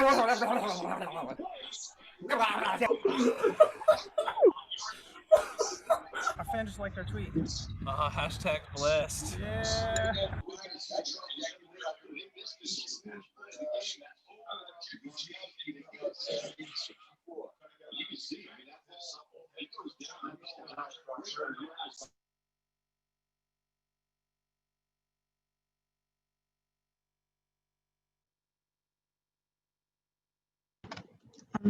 Spencer, you can go ahead. Hey, hello everyone. Sorry, I wasn't sure what to do next. Hi, I'm Spencer, and it was actually pronounced correctly. It's Frankenberger, so that was wonderful. Most people get it wrong, and you guys got it right. So yay! What you heard and or saw was my acting reel, because I'm an entertainment person. And I just wanted to talk a little bit about some of the things that I've discovered on my journey. I am a high partial, low vision light sensitivity. I have Coates' disease. I found out when I was 10 years old. So it's been, at this point, 2 decades, which is wild to me that it's taken me almost 20 years to understand what advocacy means to me. And so I'll backtrack just a little bit. I moved out to Los Angeles 5 years ago to work in the industry as an actor, director, improviser. And it's been a lot of fun, but there are also times where I'm always asked, like, can you not wear your glasses on stage? Can you do this? Can you do that? Can you see this? Can you write this? And a lot of times I was just like, sure, I'll go with it, because I didn't want to lose a job because of that situation. But when I took Access Acting Academy with Marilee Talkington, who is a big advocate for blind low vision actors, what I discovered was that it's okay for me to ask for sides that are in a docx format, or ask for sides that are not watermarked, so that way I have access to being able to read or understand the material. Whereas before I was just trying my best in order to hopefully book the job, already having not having the tools necessary for me to be able to access the material. So when this light bulb finally went off, I went through everything that I've done as an actor and as a performer, and I started to do a lot of self-producing. I've created my own material, which has really helped me because I've learned that a lot of times, because I've had some producers who I'm pitching to for certain projects, the work ethic that I've proven that I can do is what counters the disability is not really in the picture at that point, which is really great. Is that I have the work to show, which is really wonderful. And Los Angeles is super progressive, so there are a lot of casting calls now. A lot of projects are saying looking for people with disabilities, looking for diversity in ethnicity, and now they're looking for accurate portrayals a lot of like if it's a blind character, they want someone who's blind to be portraying that, or whatever the disability is. It's still a long way coming, but the advocacy that a lot of people have been working on is really great. And one thing that I learned as an advocate is that I've been advocating for myself for 20 years, and I just never realized it, about asking about wearing my glasses if I'm in a show, or asking for material that's a little bit bigger print so I can see it. And I joined Hollywood Fringe Access Committee, which is really a wonderful experience for me so far, because it's how do we make theater accessible for everyone? Because a lot of shows on low budgets, they don't want to hire an interpreter, they don't want to hire audio description. Sometimes the buildings here in Los Angeles aren't even wheelchair accessible. And that's something that I'm working on with Access Committee, is making sure that entertainment and theater is accessible for all. And I really love being able to do that because it allows me to be creative as an entertainer and as an artist, but it also allows me to advocate for not only myself, but for everyone around me who may feel like, I know that for me, for several years, I thought, since I saw no one else like me, there was no one else that felt like me, I didn't think there were that many other people. And then I realized there were so many more that have had some of the same similar situations that I've been in, where I'm like, I don't know what's going on. I don't know where I fit in. And that's why I'm specifically writing. It's my fourth musical, but it's the musical that I've taken the longest to write, called Blindish, which is about my life growing up, essentially with Coates disease and being half blind, where I always had this feeling that I never felt like I was quote unquote disabled enough, and or quote unquote normal, as what society has been in the past, as far as normal standards. And so I always felt like I was like in this really weird middle realm, and so I never felt like I belonged anywhere. And this musical Blindish is about my journey for the past 20 years, seeing the world in a different lens and realizing that there is somewhere that I fit in. And whether or not I fully embrace it and discovered it yet is not necessarily the point, but the point is that I know that there are other people like me out there, and that I am valuable and that I'm worthy, which is what I really learned a lot from the advocacy that I've learned so far, is that I'm a person. I'm a person. I enjoy acting. I enjoy improvising, and that's really what that show is about. And it's really wonderful because it is showing that I have a disability, but I know that because of the work that I've done in the past, since it's my fourth show, I know people are like, I don't care what show you're doing. I'm coming to your show because I love the work that you've done. And with the Hollywood entertainment industry in general, a lot of work is through uh, connections, making connections. And so I know people who, I had someone who, one of my past colleagues submitted me for a project from someone, and I ended up booking it. And the person never asked anything about, oh, what's wrong with your eye, or, this and that and the other. It was just, I loved your work. This person really went to bat for you. They loved what you've done in the past, and I want to cast you.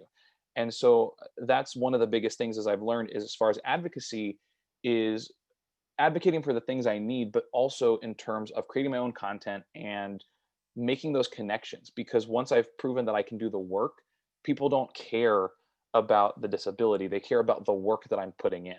And so that's one thing that I've discovered over at least the past year, which is very interesting, because like I said, for 20 years I've been struggling with this internal struggle of whether or not I fit in anywhere.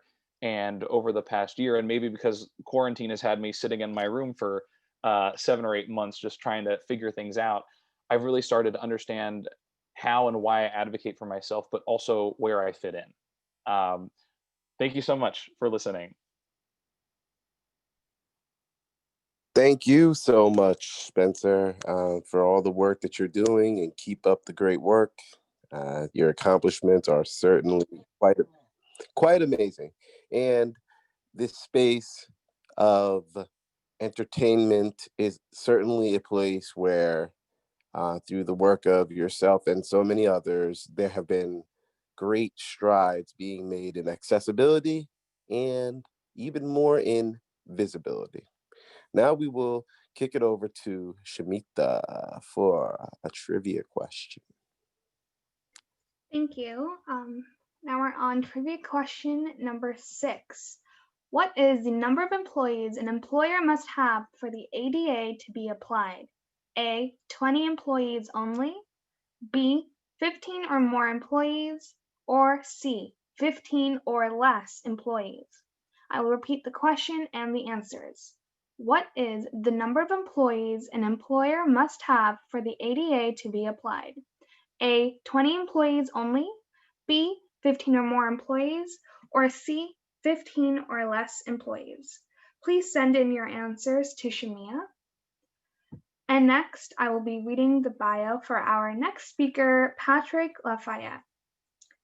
Chidioga will share his screen for those who need to read it.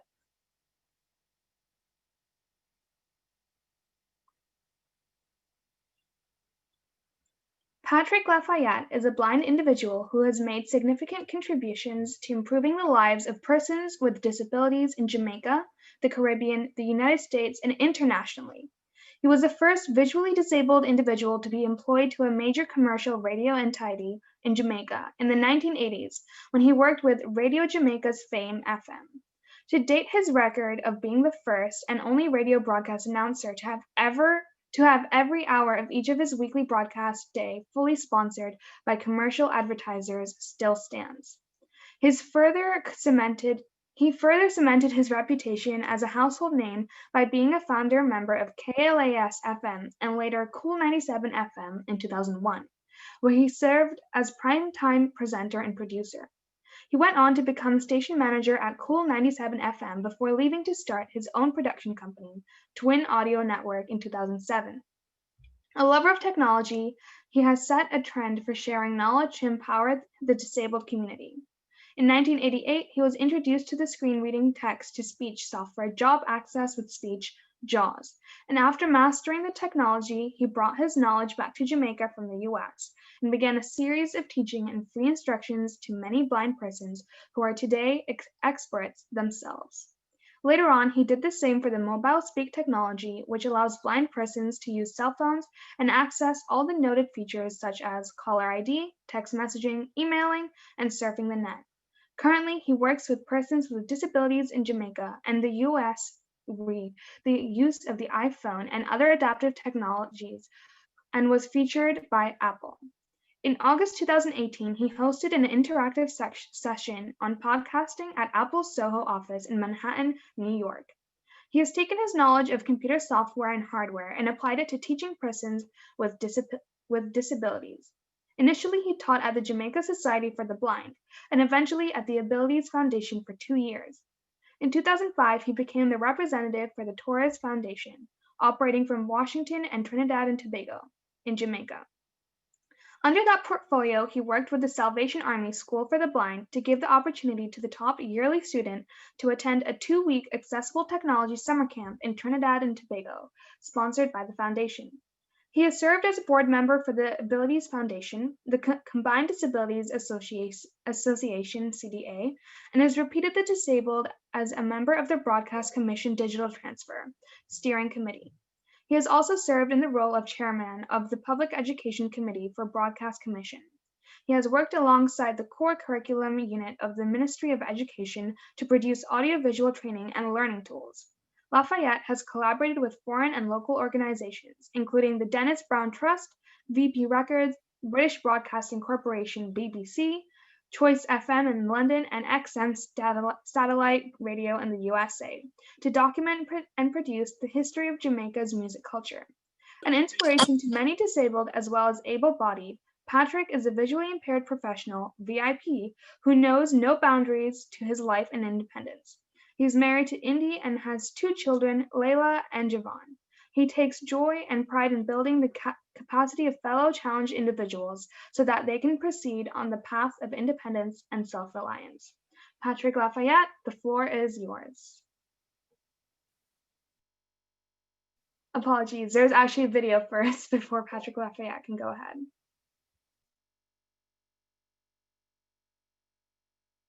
And the name of this video is Designed for Patrick L. Apple. This is the station to rock you, shock you, move you, and groove you 24 hours a day, 7 days a week. My name is Patrick Lafayette. Don't you ever forget, it's Chris Mix Radio. Patrick with you. He tunes a guitar as titles appear, like a volcano featuring Patrick Lafayette. To do something for yourself Voiceover on Logic Pro X. is one of the greatest things you could ever do. Record. Menu 10 items. Count in. Submenu. Metronome setting. Check mark. Allow quick punch and check mark. He navigates a Logic recording session. Now, I can express He myself. uses Tap-Tap-See on his iPhone. Camera. Picture 2 in progress. Picture 1 is citrus printed plastic bottle. It's a big thing when you're a father and you want to participate. Picture 3 is garlic powder. Picture 3 is person holding white onions. His family enters the kitchen. Hey, Daddy. What's up, baby? Not just make food, but make excellent food where I see my wife take her shoes off and say, give me some more. And my kids lick their chops and say, Daddy, that was great. I have so much that I've always wanted to express. I'm like a volcano. I'm like Pele or Mount Etna. Arm the track for recording. I'm about ready to erupt. He dances to a Logic session as titles appear. Designed for Patrick L. Designed for everyone. An Apple logo appears.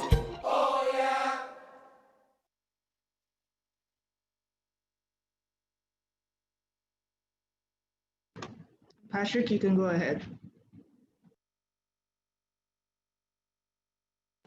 I think you're on mute. You're on mute.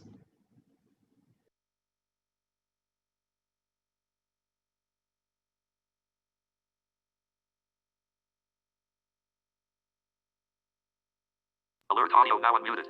Can someone send him an unmute request, please? Yes, I just sent one out.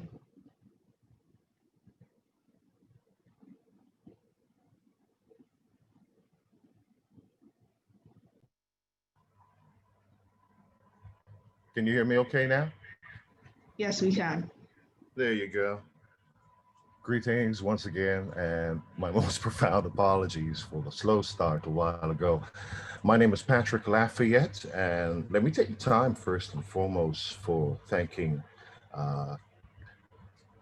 the Eyes Like Mine crew, Ms. Allen and her crew for the invitation. Thank you ever so much. It's a profound pleasure, first and foremost. For the folks that went before, we say thank you for a wonderful presentation. Mr. Brandon Scott, thank you ever so much, sir, for your emceeing of this presentation too. You're putting a lot into it. For the short time that I have with you here, I would like to express basically 2 words that I have lived with for some time in my life. And for me, they're like the coin of success. Yeah? The pathway to. And the first of the 2 words is initiate. And the second word, maintain. Initiate and maintain. Now, the first speaker that I recall, Mr.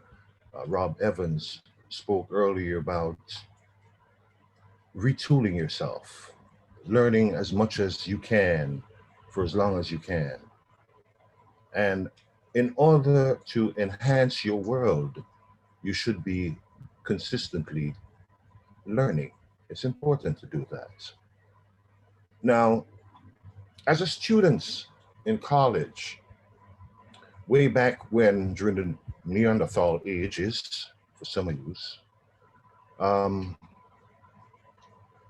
one of the things I discovered and learned in college, more than just the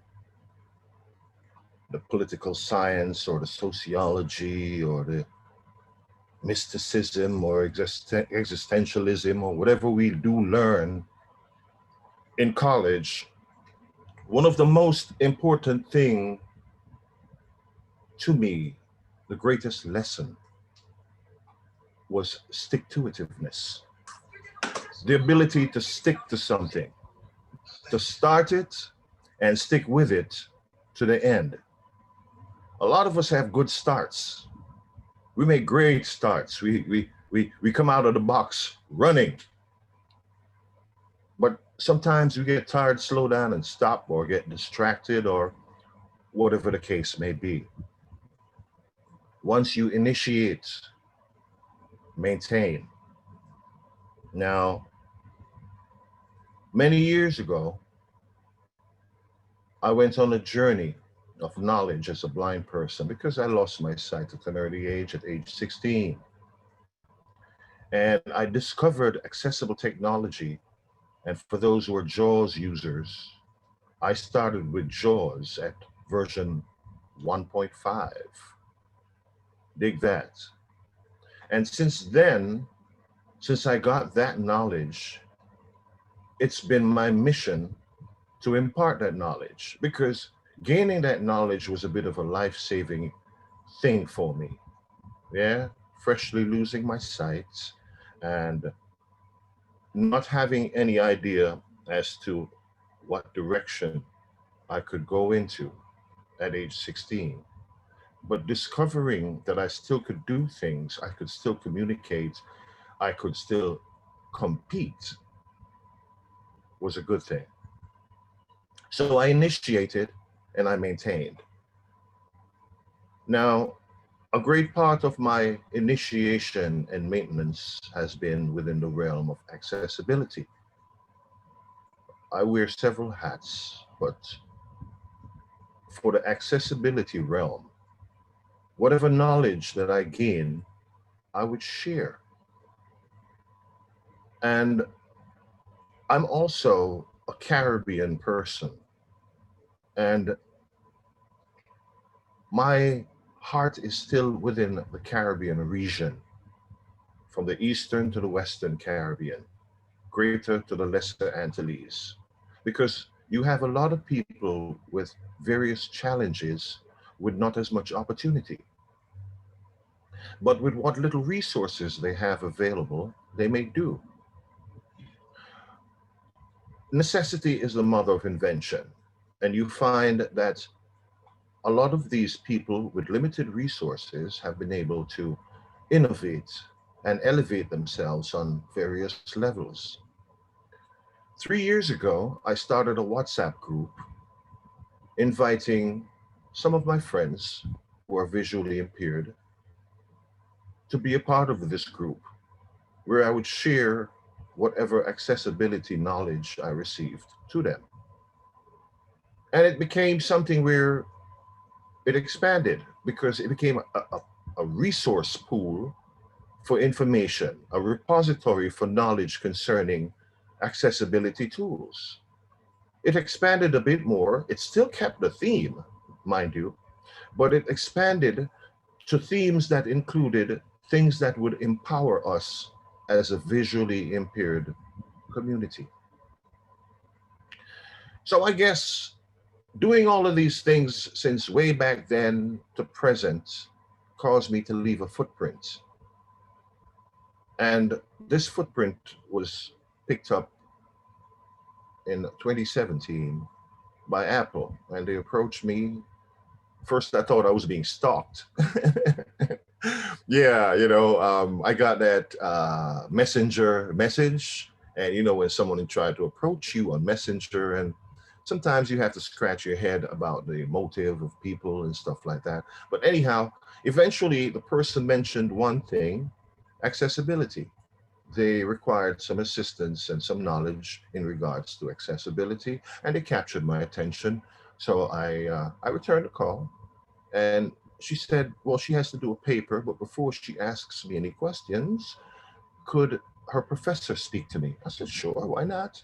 And I got an email from her professor, so to speak, but it said Apple Corporation on it, and it was a non-disclosure agreement.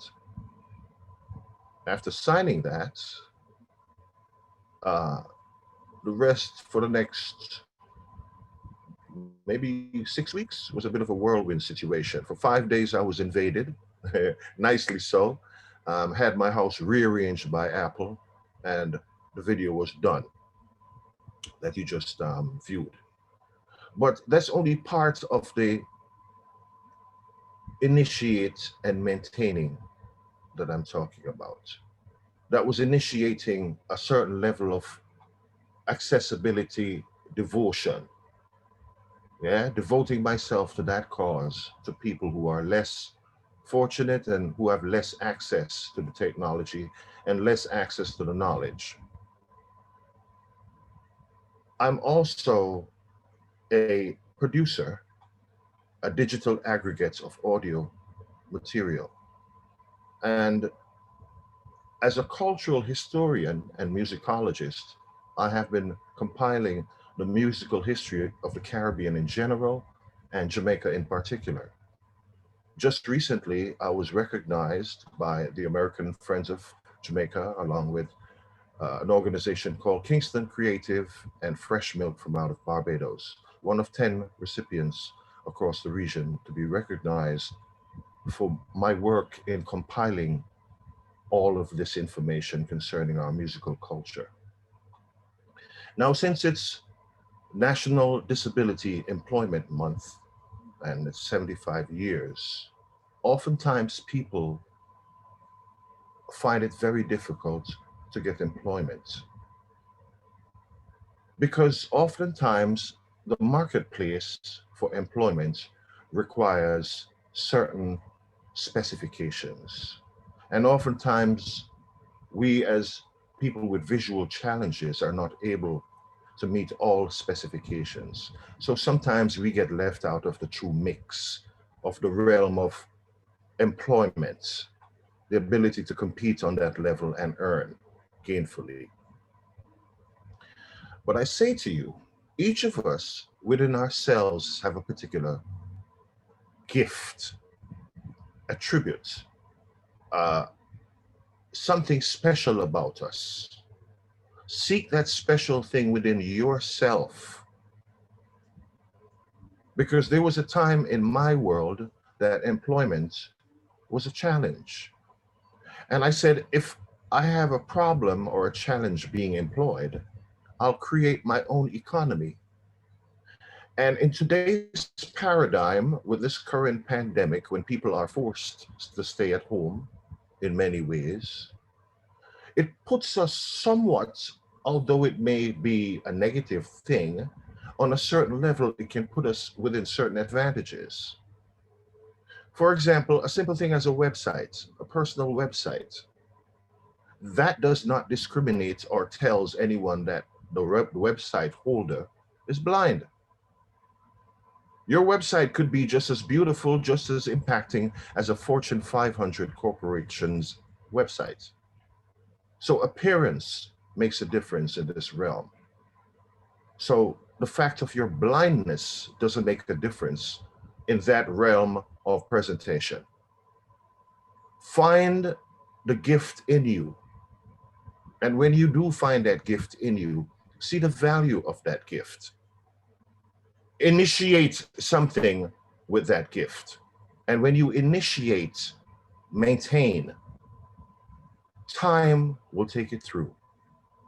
It's just like college. You started, and as soon as you look around, 4 years have passed, and you have a degree in your hand. Well, the same way when you invest in yourself, initiate and maintain, time will take it through. And right now, my time is complete. Thank you very much. I'm Patrick Lafayette. Have yourself a wonderful time, and thank you for the invitation. Thank you so much, Patrick. And with a voice like that, you should speak to the world. And to everyone, all of those who are still with us, we really do appreciate you sticking this out and enjoying yourself, hopefully being inspired and learning new things. Uh, we are going to go over time. However, we do have some wonderful speakers who will speak still to come. So stick with us, gain that information, support your fellow differently abled advocates, and get those trivia questions answered and correct so that you can get the prize. Because if you don't, I don't mind standing up and taking one for the team and taking that prize home myself. So, with that said, we will send it on over to, yes, you guessed it, no, we will send it on over to Chidiogo, actually. You may not have guessed that. For Gabriela Mendonca's reporting to us via video.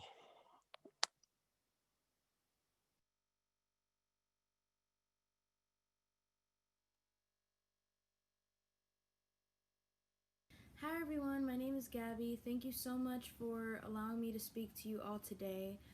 I'm just going to share a bit about my story and accepting blindness and the employment journey for me.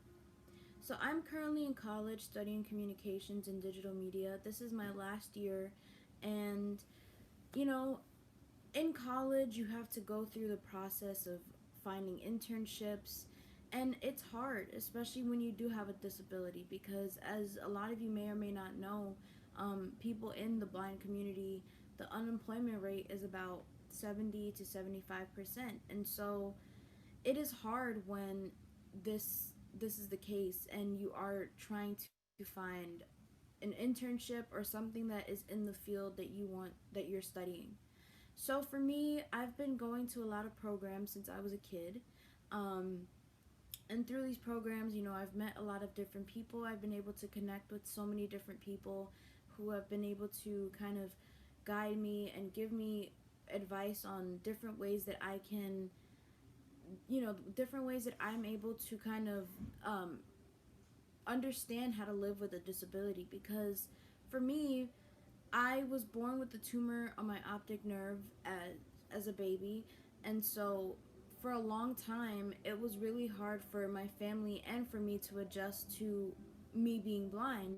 And so at the age of 5 I started singing, and that's when my mom decided, hey, like, you have a really good talent. I should enroll you in a music school. So that's what she did, and I was in that music school for about 8 to 9 years. I learned how to play piano. I performed in a chorus, and I took dance lessons. And after that, that's when I really started getting more into different programs, because I did do a youth program through the Lighthouse, and I also did a lot of different programs with Visions, and they were also able to help me to find jobs. Um, but sadly, I did want to intern at this radio station a while back, but I was faced with discrimination right after the interview process happened, because I went in and through these amazing programs I was a part of, I did learn how to disclose my disability and how to, you kind of have to know, okay, is this the right time to do it? Do I mention it now? So for me, I did feel comfortable, and I figured, like, hey, this is the right time for me to say, you know, talk about my disability. But also, they did ask me questions about how I would be able to help navigate on different, computers and things like that they wanted me to do.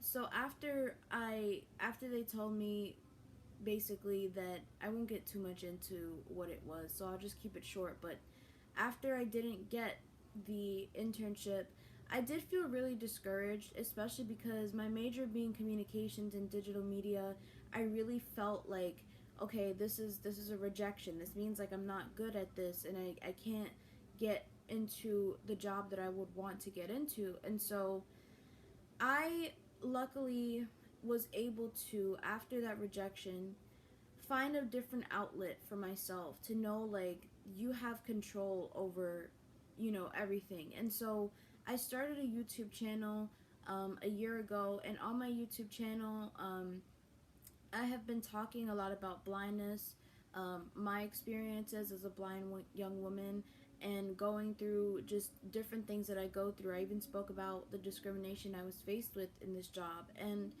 um, and it's been really good for me to be able to share those experiences with people. And I can send the link to my YouTube to Crystal, and she can share it with you all if you want to subscribe and check out my content.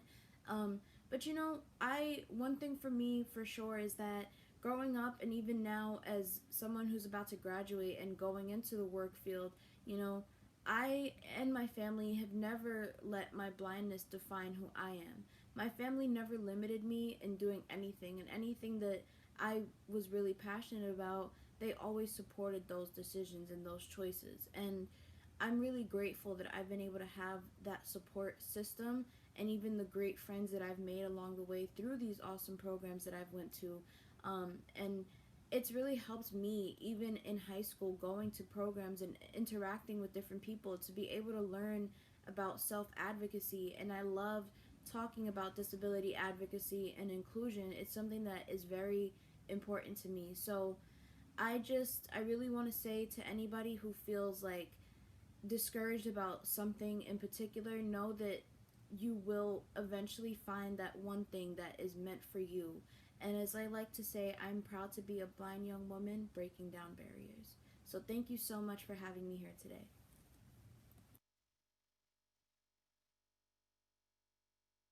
That Unfortunately, was, no, go ahead. Yeah.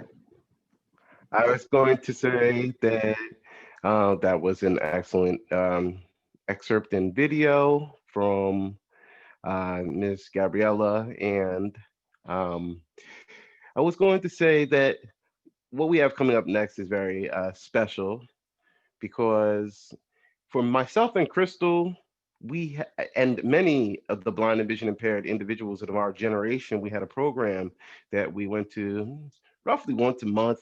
It took us to various places, personal development, develop our skills, uh, you know, employment skills, academic skills, networking skills. Had a mock trial. It was called LEAD.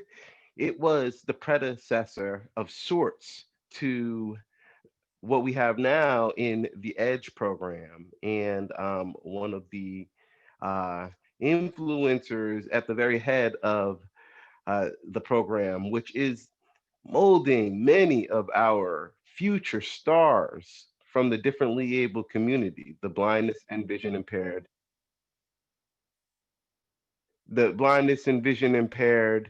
community, is Mr. Pat McKenna. Many individuals know who he is. I've had the uh, pleasure of seeing him speak, and I've had the pleasure of working with him on a professional basis. So after we hear his bio from Shamita, you will be hearing the voice of Mr. Patrick McKenna and a couple of his success stories are going to be in tow, as I have been made aware. Shamita? Yes, hello. So before we get into that, I will be asking a trivia question because we haven't done that in quite some time. So this will be our 7th trivia question. Which is a limitation of ADA? A, does not protect employees with disability to be fired. B, allow employees with disability to be discriminated against. Or C, protects employees with disability from discrimination. I will again repeat the question and the answers. Which is a limitation of ADA? A, does not protect employees with disabilities to be fired. B, allow employees with disability to to be discriminated against, or C, protects employees with disability from discrimination? Please send in your answers to Shamia. Now, Pat McKenna is not here, but he does have an alumni student who is willing to speak with us. So I will be sharing her bio with you guys. If Chidiogo can please share his screen.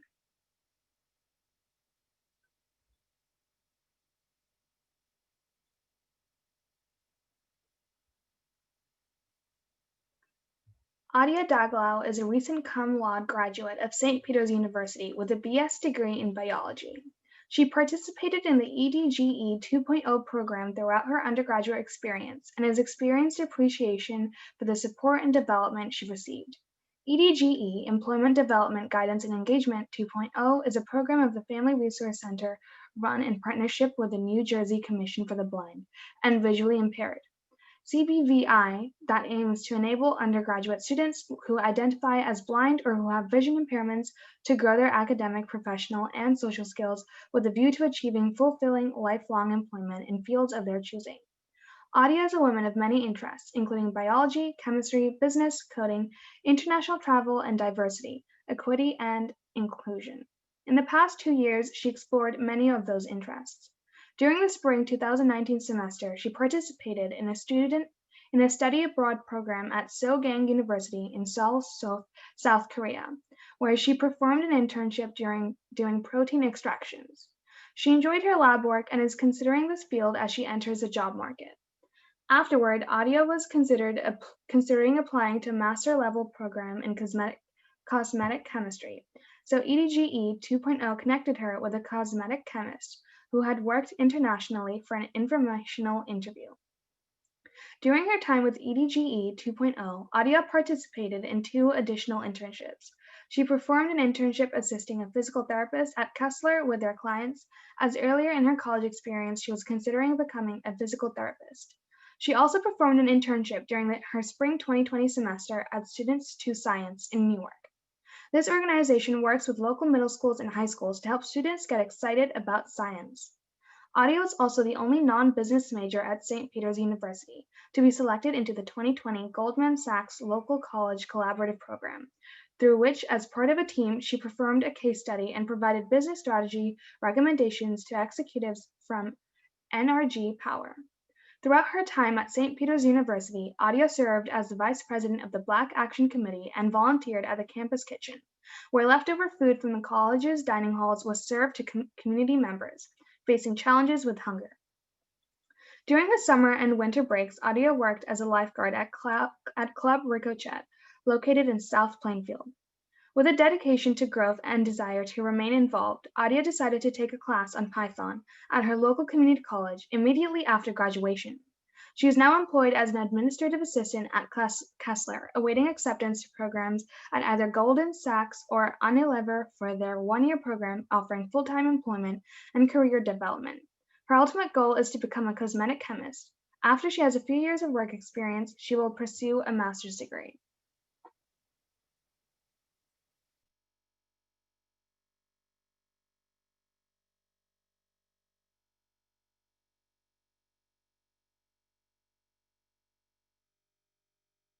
Alert, audio now unmuted. Is she muted? I'm sorry, guys. Here I am. Can everybody hear me? Alert, audio now unmuted. Yes, we hear you. Okay, great. Well, that was a very lengthy introduction, and now I'm like, I don't, do I have anything left to say after all of that? But I think I'll just start by giving some insight onto how the EDGE program has helped me throughout my college career, since Pat is not here to give that background. So I started out with the EDGE program my sophomore year of college, and I would definitely say that it was an integral part in my success, my college success. Coming into college, I was always very academically driven. It was very important for me to do very well in my classes, especially given the fact that I am visually impaired. So, I always had to work a little bit harder, as a lot of you can relate, work a bit harder in my class, in my course studies, just to keep up with everybody else. So coming in, you know, my schoolwork was my number one priority. And I definitely will say for those who are watching who are in high school and who are still in college, please make sure you keep up with your academics. Please make sure you continue to make those connections with people who are in your school communities, and outside of your school. Um, because making those connections and maintaining those connections definitely helped me to where I am today and where I've gotten like in my senior year. Um, but Edge program was really great. Being able to meet a lot of other college students in the area who were experiencing the same struggles that I experienced, and being able to connect with them and remain in contact with them has been great. My Edge program counselor or liaison, Rebecca Martin, she was really a key mentor in my college career. Definitely a great shoulder to lean on, a great confidant to have. So I'm very thankful for her and for everybody else in the Edge program who made things happen for us and who coordinated all of the uh, biannual meetings that we had. Um, but I guess just to go even more into the bio that was just given, I would say that my college experience as someone who is visually impaired was a great one. I'm somebody who likes to take risks.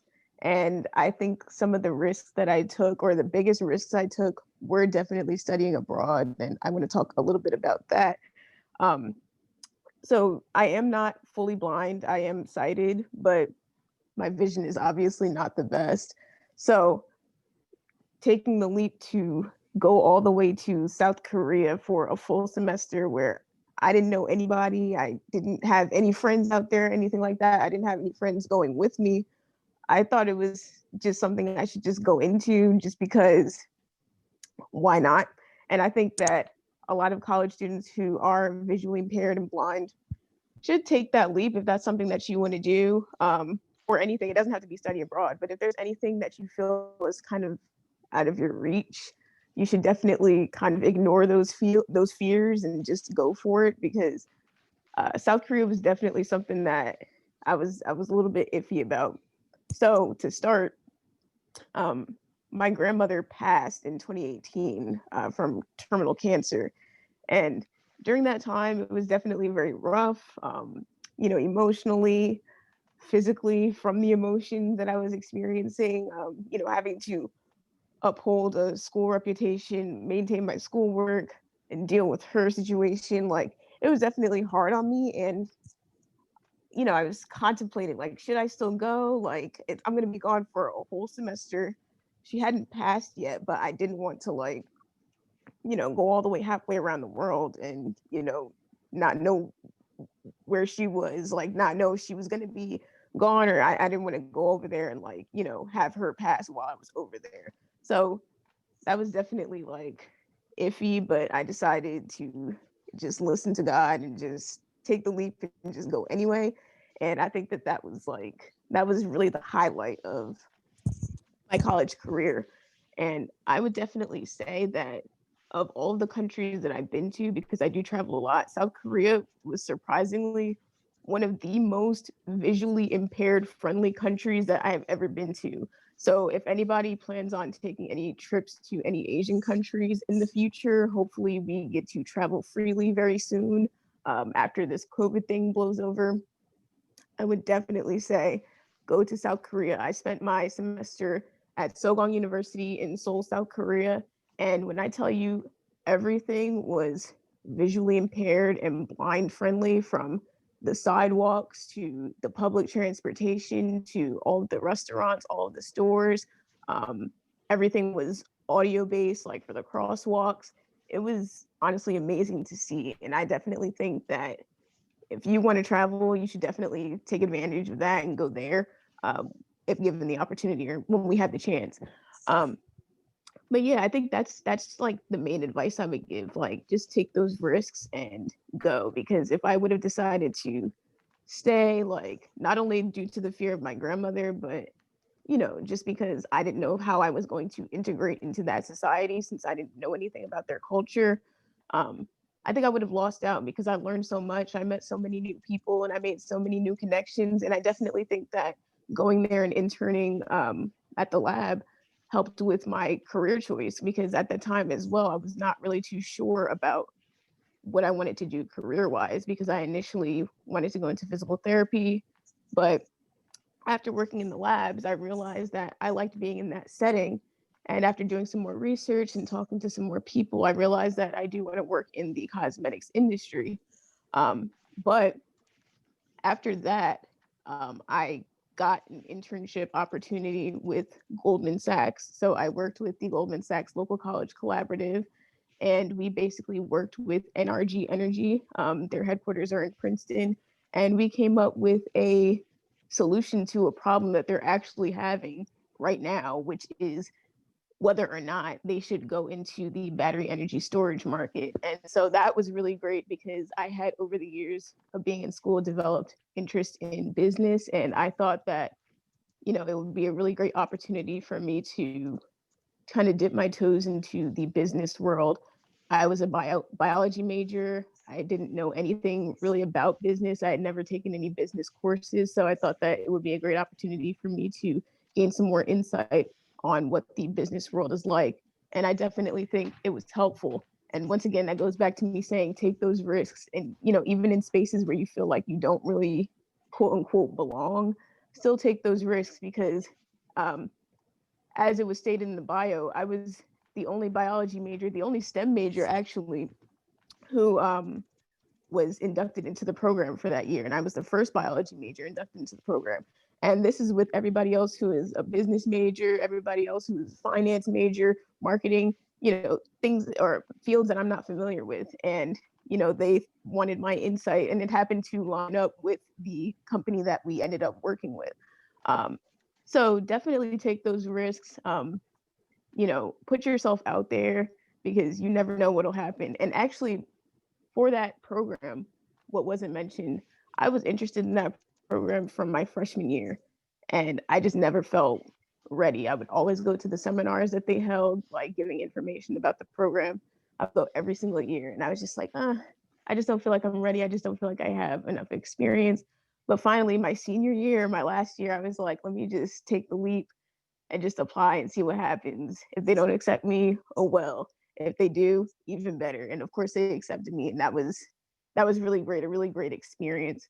And also while simultaneously working with Goldman Sachs, I got the opportunity to work with Students for Science in Newark, New Jersey. And that's basically a nonprofit organization that works with Newark middle school and high school students. And we do lab experiments. It gives them the opportunity to work with lab equipment that they probably would not have access to until they get to college. It helps them work on their presentation skills, their research skills. So it was really fun and a really great time to spend time with those students and have them dip their feet into the lab world. And it was also a great experience for me because I was like, hey, maybe I could see myself teaching in the future, like who knows. But yeah, my college experience, I definitely would say I dibbled and dabbled in a lot of different things, and I definitely would recommend that, especially if you're not too sure on what to do, on what you want to do, if you're not dead set on what you want to do. And I think another thing to note is that it's okay to not know what you want to do going into college. I feel like a lot of students feel pressured to have their career plan mapped out, right after they graduate high school. And I feel like it leaves room for people to end up in positions where they don't feel fulfilled, right? So you don't want to stick with, if I would have stuck with physical therapy, like that's what I wanted to do, that's what I thought I wanted to do until I interned with Kessler and realized this is not what I want to do.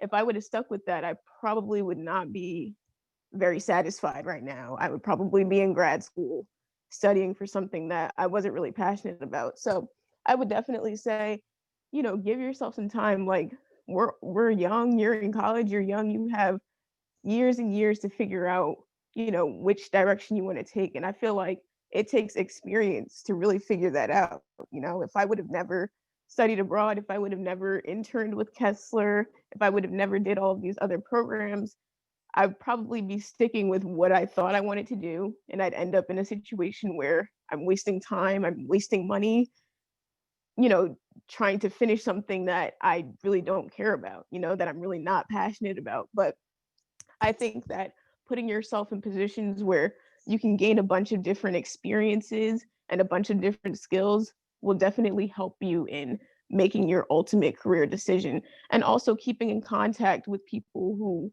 you know, you've met along the way in participating in those experiences. As she mentioned in my bio, I'm working with Kessler right now. I'm not doing physical therapy. I'm not, you know, a physical therapy aide. I'm working in office administration, but still, I was able to get this job right after my graduation, which I'm so grateful for, given the, you know, the circumstances and the climate that we're in right now. I was able to get that job because I interned with Kessler before, and I maintained that contact from when I interned with them before. So they were able to, you know, connect me with the hiring manager and get me this job right now, which I've actually enjoying very much. It's still technically in my field. I mean, I graduated with a biology degree, and I'm working in pretty much health insurance, and I'm learning a lot of stuff that I did not know before about the health insurance industry. So, you know, it's really a win-win situation. So just to wrap it up, I would definitely say for college students and for recent graduates, take those risks, do stuff that you never thought you would have done, try things out because you never know where it'll land you. And I thank you all for allowing me to speak today. And yeah. Absolutely. Carpe diem. Seize the day. Audia Doglau is. So listen to her and take that leap. Because after all, like they say in poker, you can't lose what you don't put in the middle, but you can't win much either. Or, like I like to say, no risk it, no biscuit. And who doesn't want biscuits? So next, we will take it to Chidiogo and a video on our upcoming book club event, after which you will hear the voice of the book club, Cassandra Thompson. Actually, before that, we will be going on to another trivia question, if you guys are ready for that. Trivia question number 8. What is the one assumption held by many young people with disabilities about ADA? A, that it entitles every person with a disability a job. B, that ADA does not affect pre-existing condition clauses in health insurance policies. Or C, the ADA does not require that an employer hire an applicant with a disability. I will now repeat the question and the options. What is the one assumption held by many young people with disabilities about ADA? A, that it entitles every person with a disability a job. B, that ADA does not affect pre-existing condition clauses in health insurance policies. Or C, the ADA does not require that an employer hire an applicant with a disability. Please send your answers to Shamia. And next, we will have Chidiogo sharing a video about sensitivity training.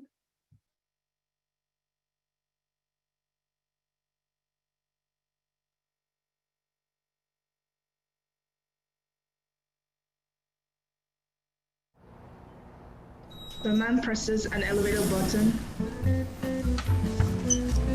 Good morning, Bob. Morning there, big man. Morning, Alice! Awkward. There's no need to be awkward. Poor Bob. Like so many of us, he just doesn't know how to interact with people with disabilities. It's pretty easy, really. People with disabilities are people first. We need the same things that every person needs, like respect. Good morning, everyone. Attention! Okay. Maybe we need to be more specific. The easiest way to show respect is to focus on the person, not the disability. It's okay. You'll get the hang of it. One easy way to focus on the person is to watch the person signing. and not their interpreter. Or their companion. It's really cool that you'd like to help, but do us both a favor and please ask me first. What you think might be helping? I got you. Wait, ah! Oh no, might actually not. If you'd like to offer me help, let me hold on to your elbow. Don't take mine. Hey, would you like to take my arm? Sure.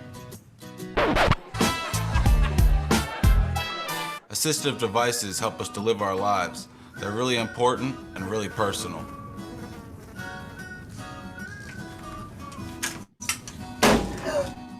Grabbing them only makes it weird for everyone. What? Please only touch our devices and service animals if we've given you permission. And don't take it personally if I ask you not to. Remember that my service animal helps me all the time. Neither of us would like it if we were separated. Remember, we make our own decisions. We sign documents, vote, volunteer, work, and pay taxes. We get married. So don't underestimate me just because I have a great smile. Just because I'm blind. May I help you? Does not mean I'm deaf. Just because I'm deaf doesn't mean I'm blind. And just because I use a wheelchair doesn't mean that I can't sweep you off your feet. So take a deep breath. Relax. We don't bite. Unless we're really hungry. Hello there, ladies. How are you? Hello. And if you're not sure what to do, just ask. Hi, would you still like to see a menu? No thanks, but can you please read it to me? Sure, definitely. Just treat us the way you would want to be treated, and we'll all be okay.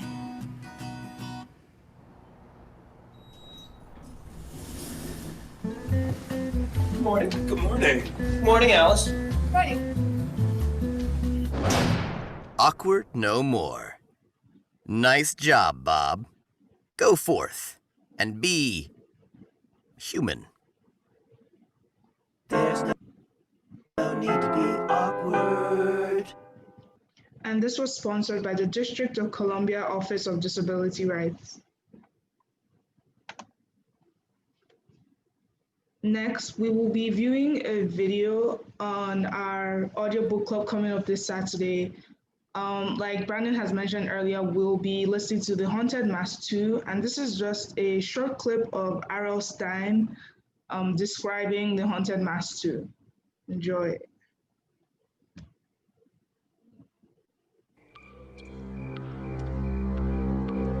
Whoa, hello, I'm R.L. Stine. I write the Goosebumps books. The evil of the Haunted Mask lives on in our story, The Haunted Mask 2. This is the basement of the store where the Haunted Mask was made. It looks as if the mask maker left in a very big hurry. Wonder why? You'll soon find out. Viewers beware, you're in for a scare.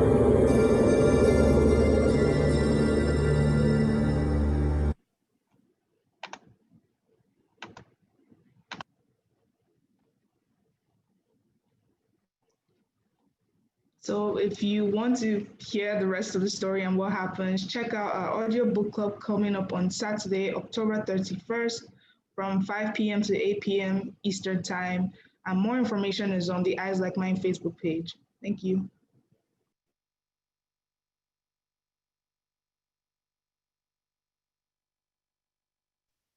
Cassandra will now give a few words as she is a chairperson of the audiobook club. Hi, everybody. Good evening. As mentioned, my name is Cassandra, and I am the chairperson of the audiobook club for Eyes Like Mine Incorporated. Thank you for joining us. Our audiobook club will be coming back on October 31st from 5 p.m. to 8 p.m. Eastern. It's our Halloween Bazaar, fun-filled interactive activities for the whole family. We'll be having a costume dance party, trivia games, a spooky story by R.L. Stine, The Haunted Mask 2. Check out our Facebook page for more information. or our website, eyeslikemine.org. Following our October 31st audio book club meeting will be on November 7th from 11 a.m. to 1 p.m., where we will be reading Act Like a Lady But Think Like a Man by Steve Harvey. And also our event after that will be November 21st. We'll be reading Love Italian Style by Melissa Gorga. December 5th, Venus and Serena Serving from the Hip 10 Rules for Living, Loving, and Winning by Hillary Beard and Serena Williams. And also December 12th, which will be our New Year's celebration, where we'll be reading The Rescue by Nicholas Sparks. In the coming new year, we will be coming back with more books and more fun. Gather with us virtually and have a great time. Thank you so much.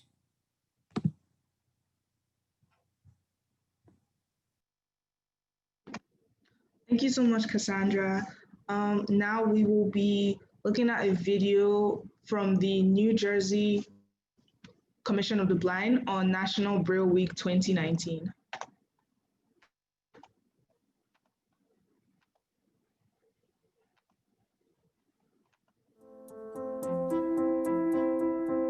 National Braille Week.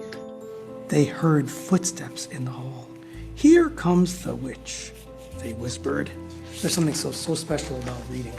Braille is a system of literacy, of This learning is to Ronnie read Matthew. and write and have access to information that they really wouldn't have in the same way as they would just by listening to books. I'm very happy to highlight the Meyer Center. There's a huge need for Braille textbooks, large print textbooks, adaptive educational materials, and we have that, and we actually provide that to over 2,000 students in the state of New Jersey. This is one geometry book. This book probably is about 40 volumes. So one print page equates to 3 Braille pages. And for every tactile drawing, there's also a page associated with that because there's a lot of labor goes into producing a tactile picture. We have a wonderful staff here. They continue to do amazing work. We also have large print in the back. We have a Braille transcriber here on staff who actually works on some workbooks for us. It is absolutely necessary for blind children to acquire whole literacy in the same ways that print readers are acquiring whole literacy when they read print. For more information on the George F. Meyer Instructional Resource Center, call 877-685-8878, New Jersey Human Services.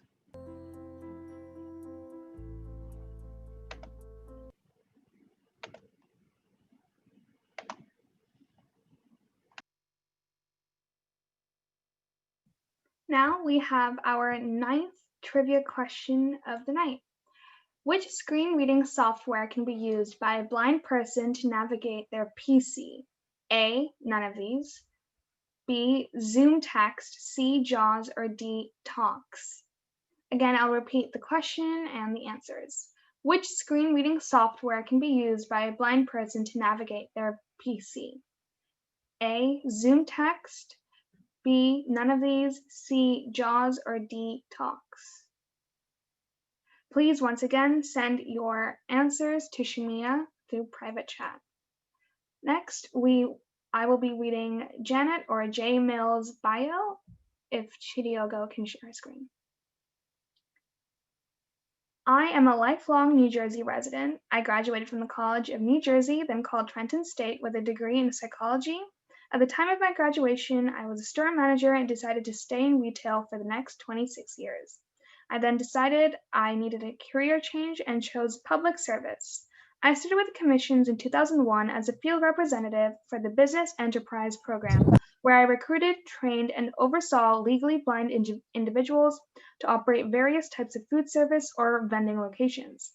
3 years ago, I became the supervisor of the Business Relations Unit, a new unit that focuses on outreach to community and businesses. In this unit, we provide information to the public about our agency and services and offer various trainings, as well as trying to match our consumers with employment opportunities.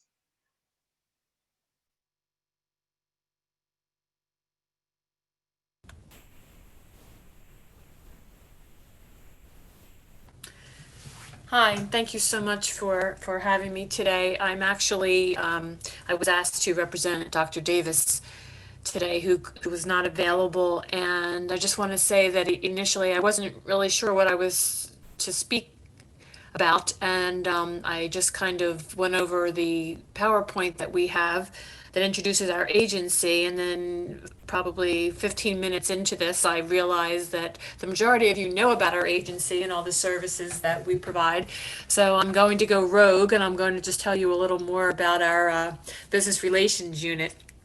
As I mentioned in my bio, it's a relatively new unit, and I took over about 3 years ago. And it's been a tough road. I won't kid you. Where our main purpose is outreach, is to go to the community, to go to businesses and organizations, and to tell them about our agency, because it seems to be the best kept secret in New Jersey, and of course it shouldn't be. But also to let them know about the different services that we provide, and to go above and beyond that, to ask them if there's anything that we can do for them, if they have anyone who may be in their employ that they may be in danger of losing their job due to failing eyesight, and they weren't quite sure how to handle it. They could come to us to try and assist in that way. We offer, well, that was a great video. I wish I could get my hands on that. We also offer sensitivity training, disability etiquette. We go to, well, prior to COVID, we would go to many, many job fairs, and we would go around and speak to the various recruiters and HR people and let them know that we existed and that we had an untapped source of talent, that if they were, looking to hire someone, we would love to sit down and speak with them and share some of the information that we have about our consumers that are looking for employment. So we do this not in lieu of the VR counselors. We do it in conjunction with them. We kind of share the experience. We do a little more legwork, where, as I said, where we go out and do outreach or try and locate different positions that are available, and bring that information back to the counselors and to the consumers and try and work with them more closely. And as I stated earlier, it hasn't been very easy, and we have not had great successes to this point, but it's really strange. Since COVID, things have kind of changed and turned around, and we have more companies reaching out to us. And I think this is partly because so many companies are realizing that so much work can be done from home. There's so many virtual positions out there, and which is a good thing, because that's actually what a large number of the consumers that we're working with are looking for. But anyway, we've had different companies reach out to us, and we are working with them more closely. We've had in collaboration with Visions of New York, we've been working with some of our consumers and their contacts with different companies, and we're getting closer and closer to getting people hired at Amazon. That's a big one. A lot of our consumers want to work at Amazon, and we have 2 people that are in the pipeline for them right now. Port Authority has always been a great partner, and they do mentoring days in October. And when I first started 3 years ago, we had, I don't know, half a dozen individuals go to the mentoring day at Port Authority, and one of the individuals was hired and worked there for, I think, almost 2 years, and then ended up actually leaving for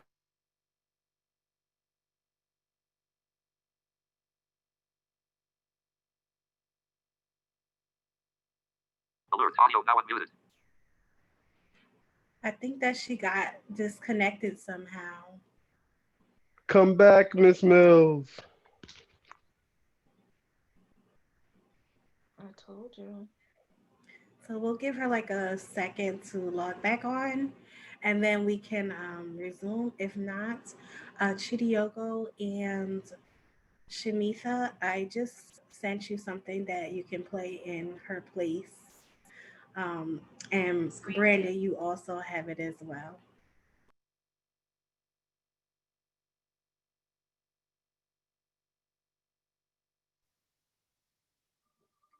Who sent something? Sorry.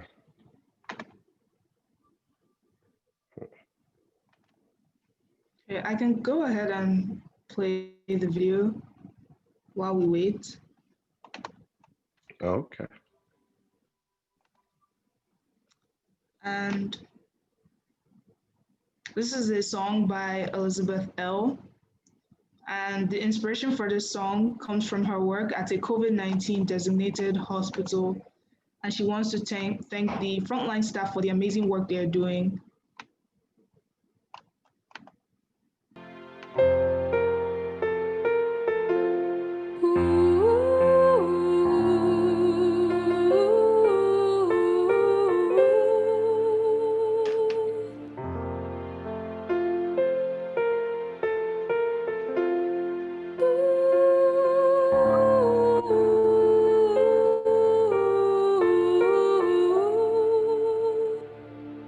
I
And I believe Jay is back.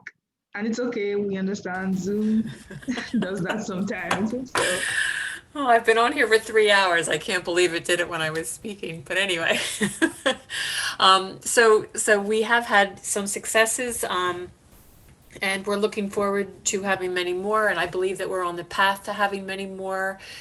We also just placed someone with an internship with a music company based out of New York, and like I said, we're really looking forward to having many more successes. And going way back to the beginning of this presentation, networking is key, and that's what we are trying to focus on. And we hope if any of you out there are, if you know of any good employers for us, point them in our direction. We would love to speak with them and introduce them to many other worthy candidates. So that's it. Thank you. Thank you, Jay. Keep building those bridges. It's incredibly important work in what you are doing. And a very special shout out to Dr. Davis, who is doing an excellent job in continuing to lead the Commission for the Blind and Visually Impaired in the quest to bring all the robust programs that help make it possible for the academic and the employment and vocational success, as well as our orientation, mobility, and our ADL, our daily living skills. And now we will either go to Shamita for trivia, or we will get ready for our keynote speaker from Vision, Khadija Berry. So we will be going to a trivia question, and this will be the last and final trivia question for the night. So make sure you get your answer in. Okay, last question. A blind person usually identifies another person by A, their looks, B, their voice, C, their smell, or D, their walk. I'll repeat the question and the answers. A blind person usually identifies another person by A, their looks, B, their voice, C, their smell, or D, their walk. Next, if Chidiogo can share her screen, I will be reading Khadija's bio.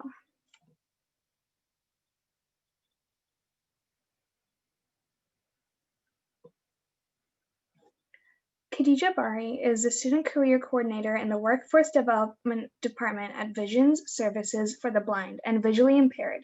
Visions is a nonprofit rehabilitation and social service organization whose purpose is to develop and implement programs to assist people of all ages who are blind or visually impaired to lead independent and active lives in their homes and communities. Bari lives in Queens, New York with her husband, stepdaughter, and their dog. Bari was born in Pakistan and immigrated to the United States at the age of 22 with her parents and younger brother. It is then that she learned she had a disability and was diagnosed as being legally blind. Bari wrote a personal reflection that Respectability published during Women's Her Story Month in 2020. Bari earned her master's degree in economics from Hunter College of the City University of New York. She then began her career at Queens College of the City University of New York, working with first-generation college students in their learning in freshman and sophomore algebra and calculus courses. The next step in her career advancement led her to Visions, switching her focus to the professional development of college students with visual impairments and other disabilities. And she partners with companies to foster inclusivity in their workplace. Bari has a passion for discovering and promoting talent to develop an open and inclusive environment within organizations. In her current role, she works with individuals with disabilities in the tri-state area and helping them develop professionally and obtain internships and employment relevant to their education, skills, and interests. On the business development side of her role, she promotes the Visions brand and values by connecting with new employers and maintaining strong relationships with existing HR business partners, educating them about the significance of diversity and inclusion in the workforce, and ways to accommodate their employees with disabilities. Simultaneously, she researches and partners with organizations that work with and engage diversity and inclusion experts at an international and local level to help them hire the most capable and diversified pools of job seekers.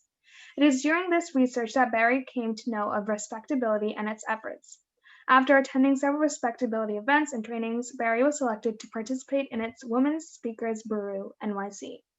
In her spare time, Barry practices Seido karate and enjoys spending time with friends and family. She loves the smell of freshly mowed grass and is a firm believer that you can never have too much chocolate. Next, Chidiogo will be sharing a video from the Visions.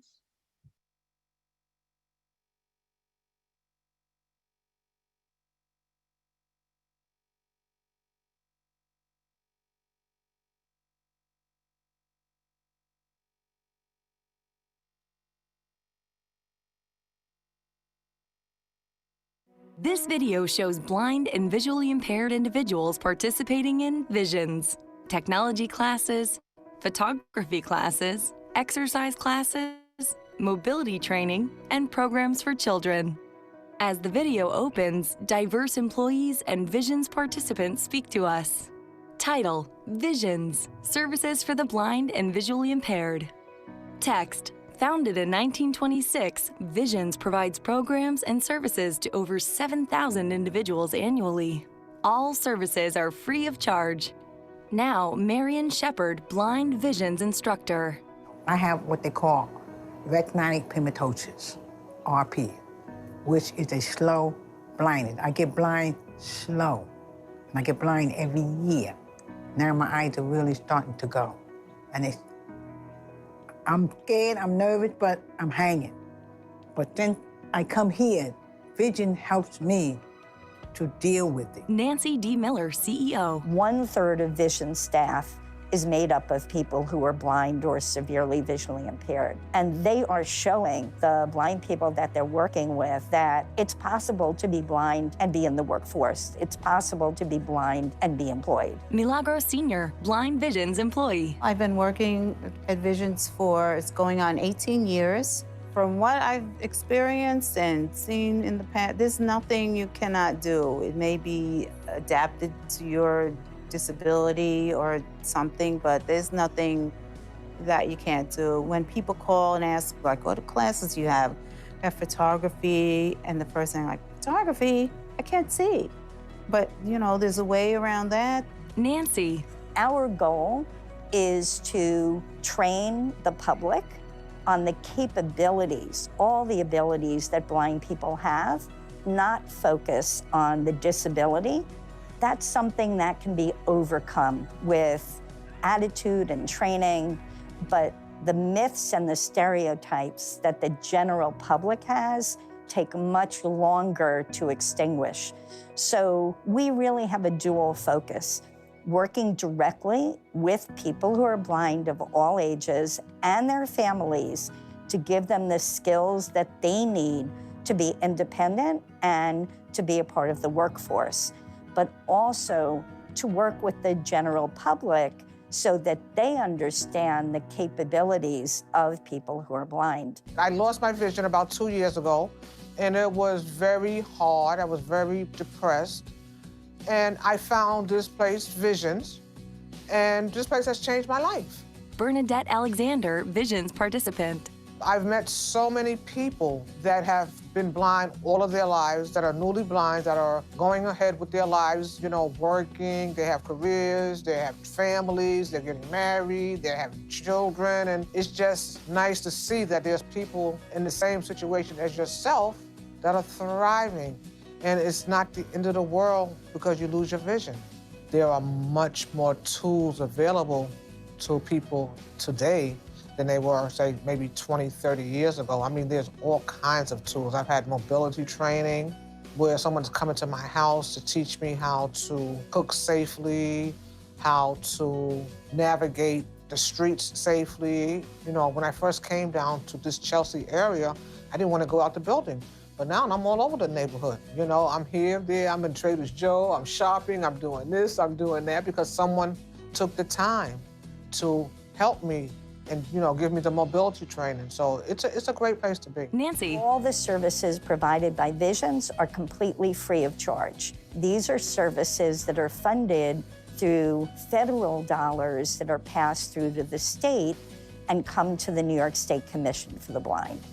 And those services are everything from how to teach a baby or a toddler to explore their environment when they can't see, but to do it safely, to toddlers learning how to walk and crawl without vision or with limited vision, to teaching young people what they're going to need to know in order to get into the workforce. Visions made my career much more easier for me because if I'm not a Visions and I was looking for an internship, I don't think I would have get that. Rahad Mia, Visions trainee. If someone's are visually impaired like me, they should get through Vision. They should contact. Omu Jallo, Visions VRC alum. Visions VRC program is a program where kids from 18 to 21 go who don't really know what they're doing with their lives, if they got out of high school or they really don't want to go to college yet. They help you with things like that. I chose teacher's assistant because it was what I was kind of going to school for.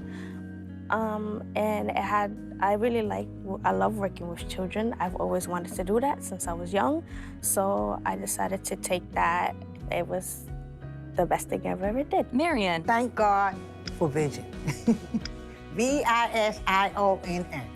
Without them, we'd be lost.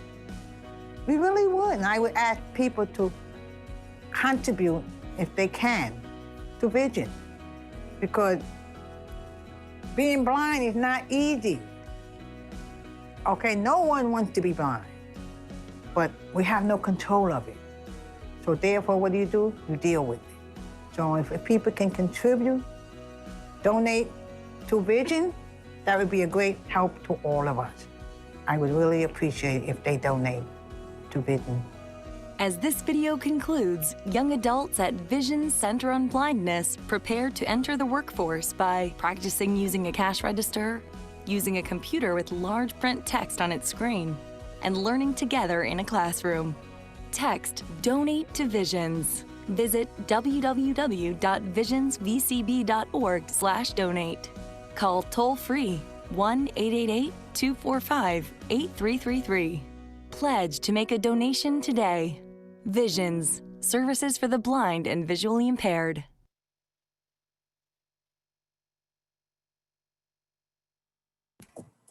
Hi, good evening, everybody. This is Khadija.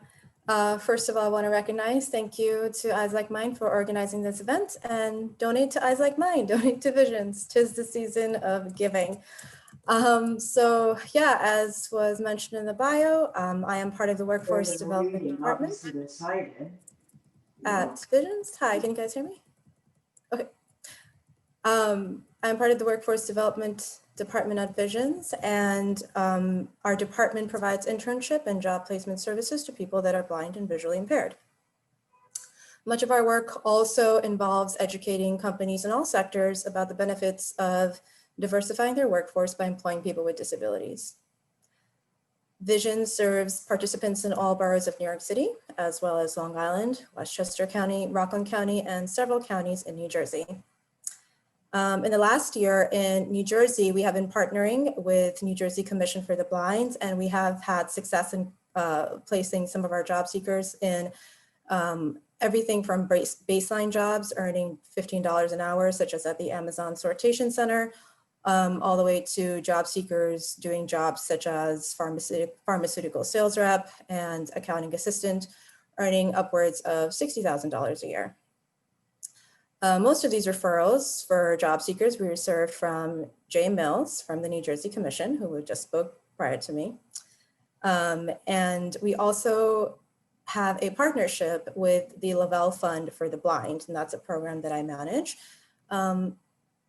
The Lavelle Fund for the Blind has a scholarship program for college students called the Brother Carney Scholarship Program, and it consists of students attending 12 partnering colleges of the Lavelle Fund for the Blind, Namely, in New Jersey, the partnering college is Seton Hall University.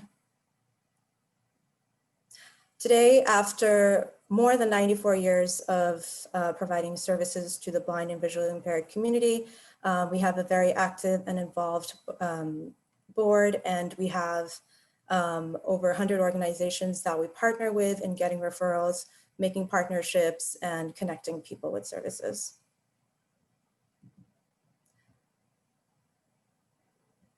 In terms of my journey, as was mentioned earlier, I am legally blind myself. So just to describe myself to the audience, I am female. My pronouns are she, her, hers.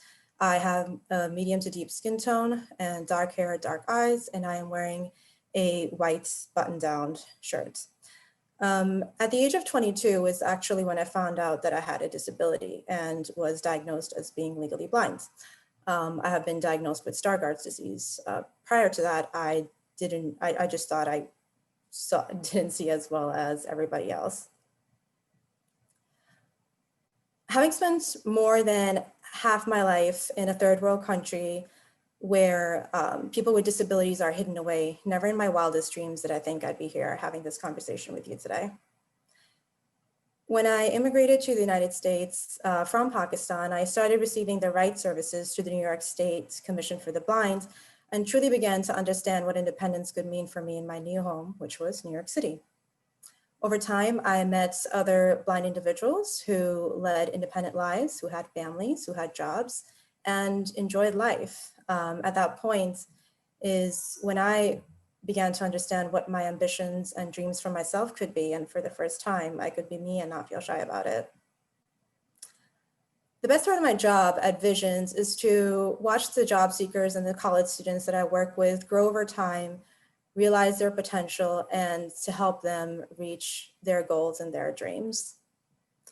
And in this process of working with these job seekers, I'm going to echo some of the points that I think many of the presenters before me now have shared as well. So I'm just going to echo that it is really true, everything that they have said in terms of the kind of attitude you need to take when tackling job search. Job seekers that we've worked with, that I've worked with, that I found were successful had certain characteristics. And if anyone in this room is currently looking for a job, it's for them to consider to adopt this approach as well towards their job search. The obvious, of course, are to stay diligent, to keep trying, to stay positive. But those who are the most successful in obtaining employment in a reasonable amount of time are those who are willing to learn. There are those who are willing to step outside of their comfort zone. And I know many of the speakers before me have mentioned that as well. Be proactive instead of reactive. Demonstrate humility instead of having the feeling of entitlement. And this is different from lacking confidence. It's something that I have observed in the disability community. Networking is key. That's something Jay has mentioned. It's something several speakers before have mentioned also. It's really important to make those connections, and COVID has sort of given us this opportunity where we're able to do it while sitting in the comfort of our home and accessing the tools that we have online available to us. It's important to expose yourself as a job seeker to other professionals in your field or in related fields, and to pursue opportunities that are presented to you. And if you really take this approach, I feel that any other lack of skills or experience you may have can be made up for. Then while working with our job seekers, sometimes they face certain hurdles that we help them counsel through as well. Sometimes there's a lack of motivation to try. It's important to understand that opportunities are not going to come on your door and knock. You have to go look for them. It's okay to admit that you need help. This is connected with networking as well, and to seek out those opportunities. And these are very difficult times, regardless of whether or not you have a disability. pre-COVID in February of 2020, the unemployment rate was 3.5%, which has now, as of July 2020, skyrocketed to 10.2%, according to the Labor Bureau statistics. And according to a study by the CDC in June 2020, 40.9% of the respondents reported having a mental or behavioral problem. So it's okay to explore avenues that you have to connect with resources to help you overcome whatever it is that you're facing, whether it be job search, whether it be another challenge associated with the isolation that COVID has brought about, whatever it may be. But it's important to reach out, and you don't be afraid to do so. When receiving an advice from a professional, take it as a learning experience rather than an insult to your ego. They have taken their time to share that advice from you, and they're sharing their wisdom and their experience with you. So try and see how you can implement that. Since this is National Disability Employment Awareness Month, I believe it's important to educate not just members outside of the disability community, but also those in the disability community. Thank you for your time and listening to me today, and I hope you enjoy the rest of the evening and the program.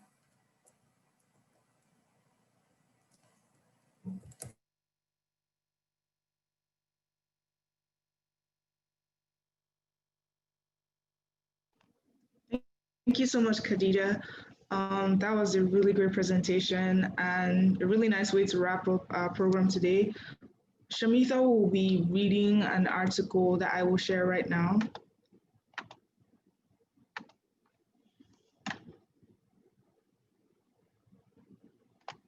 Alert, audio now unmuted. Party board. Tab. Top of screen. Alert, audio now unmuted. All right, so before Shamitha reads the article, Brandon has a little message to share in regards to this as we prepare for our final speaker of the evening. And I hope you all stay tuned and listen in. Brandon, take it away.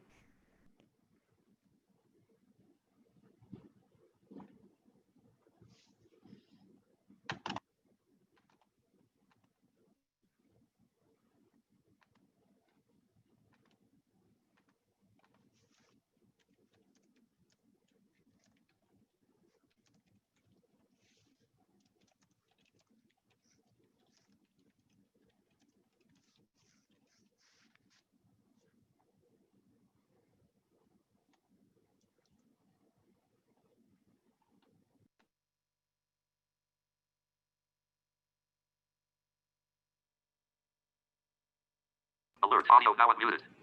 Brandon, can you hear us? Is he muted?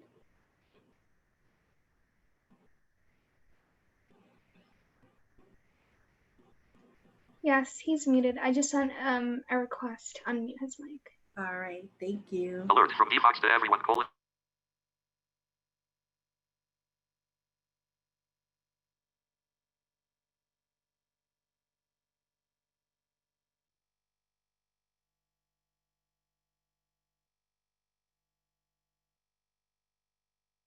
All good. Alert, audio now muted. Alert, audio now unmuted. All right, so he may be having some trouble. So at this time, Shamitha, if you wouldn't mind reading the article, we can put it back up on the screen, Chidiogo, and then Brandon can chime in Alert, Chidiogo, afterwards start to a screen share. share. Sorry for the technical difficulties, everyone. This is really the last part of our program, and you want to see if you could have been the lucky winner of our trivia contest on today's program. So take it away, Shamitha. And after Shamitha, we will hear Brandon. Then we'll play a short video, and we will hear our final speaker of today. Thank you. 5 projects awarded a total of $45,000 in new work through Peer Learning and Collaboration Fund. When we announced an opportunity for funding to support collaborative journalism projects in Newark back in August, we weren't sure what to expect. It was a busy time as parents were prepping for a return to school and summer was winding down. The funding was tied to applicants' ability to address information need gaps identified in the city by outlier media, and it required collaboration two things we knew wouldn't be easy. That's why I'm thrilled today to announce that out of 17 strong applicants, the Center for Cooperative Media or Montclair State University has awarded 5 new work projects, a total of $45,000 in funding as part of the Peer Learning and Collaboration Fund. The Peer Learning and Collaboration Fund is an initiative to support peer learning among journalists and foster collaborative news efforts in U.S. cities. The Peer Fund is facilitated by the Center and supported by Democracy Fund. In Newark, the Collaborative Reporting Project Awards are supported by the Nicholson Foundation and Victoria Foundation. Recipients of the awards are expected to address at least one of the information gaps found in Outlier Media's report, which used information from a text-based survey and data from 211. Did you know New Jersey uses 211 more than any other state? In its information needs analysis, the report found that severe information gaps exist in Newark when it comes to information about COVID-19, food, shelter, and utilities. These grants will support projects that directly address those and other needs identified in the survey. All applicants were judged using an objective and subjective scoring system. The objective scoring rubric prioritized women, people of color, Newark residents, and those who identified as having a high financial need. The subjective scores were judged by Alexandra Bernard Simons, founder and CEO of Think Like a Boss, Tanisha K. Gibbs, founder and principal of 144th and Vine LLC, and Manny Faces, a New York-based content creator and podcast professional. Congratulations to the following list of awardees. Condensed descriptions of their projects are below. I'll be working with each over the coming weeks to help refine their projects and get them going. Looking for these projects to be launched over the next several months. If you have questions or want to get involved, email me at mrkkennethmiles@gmail.com. So I'm going to be skipping down to Eyes Like Mine with Crystal Allen. Seasonal Resource and Opportunities Fair. Applicant Crystal Allen, Eyes Like Mine. Proposed project, the Seasonal Resource and Opportunities Fair will give individuals access to information related to the quality of life through virtual and in-person sessions, exhibiting adaptive technology for residents with disabilities and seniors. Proposed collaborators, Britt Harley, Community Engagement Reporter at WBGO. So congratulations to Eyes Like Mine and Crystal Allen.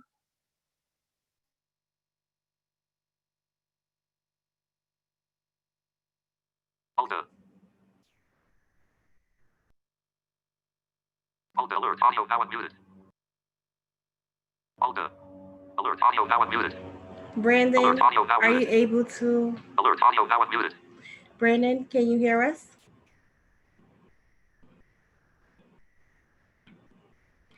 I'm not certain if he can get off of mute. So we are gonna be playing a quick video from WBGO, and I thank you for taking the time to extend with us as we are wrapping up this event in observance of the 75th anniversary of National Disability Employment Month. So Chidiogo, do you have that final video? Yes, I do, and I can share it now. Yes, and then the next voice you will be hearing is hopefully Brandon, if he can unmute, but if not, Britt Harley. Alert, Chidiogo has started. Okay, so the name of this video is Jazz is WBGO. Jazz is. Jazz.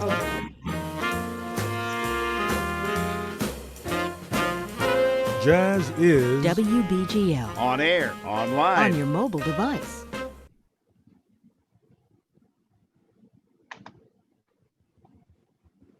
Alert, you are muted. Press Alt plus A to mute your microphone or press and hold the space key to temporarily unmute. Alta alert audio now unmuted. Hey, Crystal, I'm here. Did you want me to jump in? Yes, please, Britt. Yeah. Good evening, everyone. Thank you so much for allowing me to be here this evening and chat with you all. And congratulations to Eyes Like Mine on a great program this evening and for being rewarded a grant from the Center for Cooperative Media up at Montclair State. And as shared, I am the community engagement reporter currently at WBGO, Newark Public Radio. And so I work with our newsroom to think about what ways can we include all Newarkers and their needs in our news content. How are we looking at our news and media and thinking about how are we serving Newark residents. And so Christu asked for me to become a potential collaborator on her project to think about different ways that we can provide resources to you all here on the call and other folks who are with Eyes Like Mine and beyond, who need access to resources or maybe specific information. I'm here to be in partnership with you all and looking forward to supporting Crystal and asking other organizations and folks like you on the call to collaborate with Eyes Like Mine on the seasonal resource fair. We're really looking forward to providing resources for folks who are in need, especially during this pandemic and especially with the winter season coming up. So I'm looking forward to that collaboration and to supporting Eyes Like Mine. And thank you so much for allowing me to be here with you all tonight.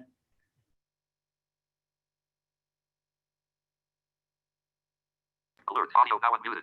All right, thank you, Britt, for your quick words with Alert, us. Patrick LeVay has left the meeting. And we do have, I just want to play recognition to Mr. Ben Fox, as well as Mr. Andrew Mans. Ben Fox, working with his own lighthouse for the blind, as well as Mr. Andrew Mans from the Successful Speaking Toastmasters Club. I just want to, make mention to them. And Brandon, if you're available, you can share a little bit of reflections of our resource fairs that we've had in Alert, Eyes Like Jenny Gomez left Mine. the meeting. And thank you to our volunteers for holding it down for this event, this great event and great movement of National Disability Employment Awareness Month. I know you guys are wondering who could have won. Okay, so oftentimes, as some who are with us are aware, in October, given the significance not just of the employment awareness, but all of the differently abled and disability awarenesses that go on, uh, October 15th, and we often have the Disability Pride Parade, all of the different observances. We use this as an opportunity to host our resource fair, and we have held it at various places, including the Cone Center. We've had it at City Hall in Newark. We've had it in various different places, and we've had so many different organizations come through and collaborate with us, and not just in New Jersey, but in New York, from New York. We've had individuals come and sell their wares. We've had individuals who are showing innovative assistive technology. We've had individuals who have innovative programming, musical instruments, lessons for musicians, and we've had very many of the different dog guide services send organizations. Usually Access Link comes and sends a representative, uh, so that we can provide opportunities for individuals to gain access through paratransit. We have many of our sister organizations, everyone from Greater Vision Foundation to Beyond the Eyes, to many of the different organizations who we collaborate with in spreading awareness and access. And it's always a time when we can introduce new people to the vision of our Eyes Like Mine, which is that blindness does not break us, it builds us. It's an opportunity for us to network and create new links and build new bridges, and an opportunity for us to honor. A lot of times we use it as an opportunity to honor those individuals, one of whom might be the member of the year, and also to give thanks to an individual who is cited with our Cited Guide Award, for whom helping out the blind and vision impaired community has been a lifelong um, journey and has really greatly influenced the community at large. So the resource fairs, I believe we're going to have like 4 of them next year. Pretty robust. We're always trying to be a conduit to within the community to all of the resources that are out there, because information is power.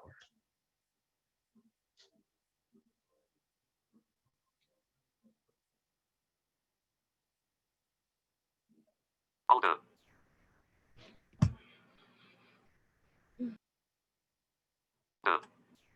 Escape. Alert from Shemaya McNeil to Nicole and OK. Alert audio now muted. Alert. Alta. Alert audio now unmuted. All right. Thank you, Brandon. And thank you, everybody on Facebook watching, as well as everyone who joined us over the course of this time. We're now going to be turning it over to Miss Shamia McNeil, as she is holding the golden keys to who won our trivia contest during this time of our observance to the 75th anniversary of National Disability Employment Awareness Month. Thank you to all of the speakers once again for sharing great stories, resources, and information. And Shamia, take it away. Okay. 1 second. Okay. Good evening, everyone. So for our trivia game that we had going on this evening, I would like to let all of you know that the winner will receive an Amazon e-gift card valued at the dollar amount of $50. What I would need you to do is just go ahead after I say the winner's name and just share your email privately to me in the chat so that you can receive your prize. So after tallying everything up for this game, our winner of the evening will be Sandra Pajaro. You did a really great job, Sandra, and I appreciate all of everyone else's participation. Hope everyone has a good night. Sandra, if you can just share me your email. Yes, thank you. Thank you so much. That was fun.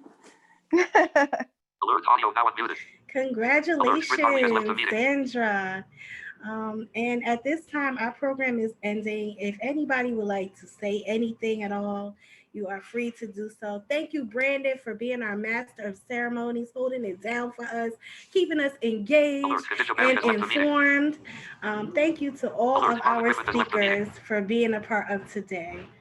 So if you have any last comments or questions that you would like to do, please do so. Otherwise, we will be ending momentarily. Hi, Crystal Levita. Can I just make one final announcement that I didn't make about the NAACP? Audio now unmuted. Sure, Levita, sure. Right, the NAACP North New Jersey branch, we will be hosting a 3-day summit for the month of November. It will be coming up. I will make sure that Crystal gets the information. It's in reference to Black infant and maternal mortality and where do we go from here and who are affected. So we're going to have everyone from elected officials, personal testimonies, and doctors who are all in this area of expertise to make sure that everyone is getting proper medical care and prenatal care, and as well as living through having birth of a newborn, baby boy, baby girl, whatever it may be. So it will be Monday, November 9th, the 16th, and the 23rd from 6 o'clock p.m. to 8 o'clock p.m. And it will be featured on Facebook Live, but I'm not for sure what link we're going to use. But once we complete the flyer on tomorrow with the follow-up information, I'll make sure you all have it. And to say that all of you all are heroes, I thank you for listening and hearing you tell your stories and your testimony. It has absolutely been a wonderful evening. Yes, thank you, Lavita. Then Crystal, oh, okay, yes, Miles. Lavita, is that for only Essex County people? No, anyone that wants to chime in listening, you can. I will be sending the flyer out very shortly with all the information on it for all those that want to participate.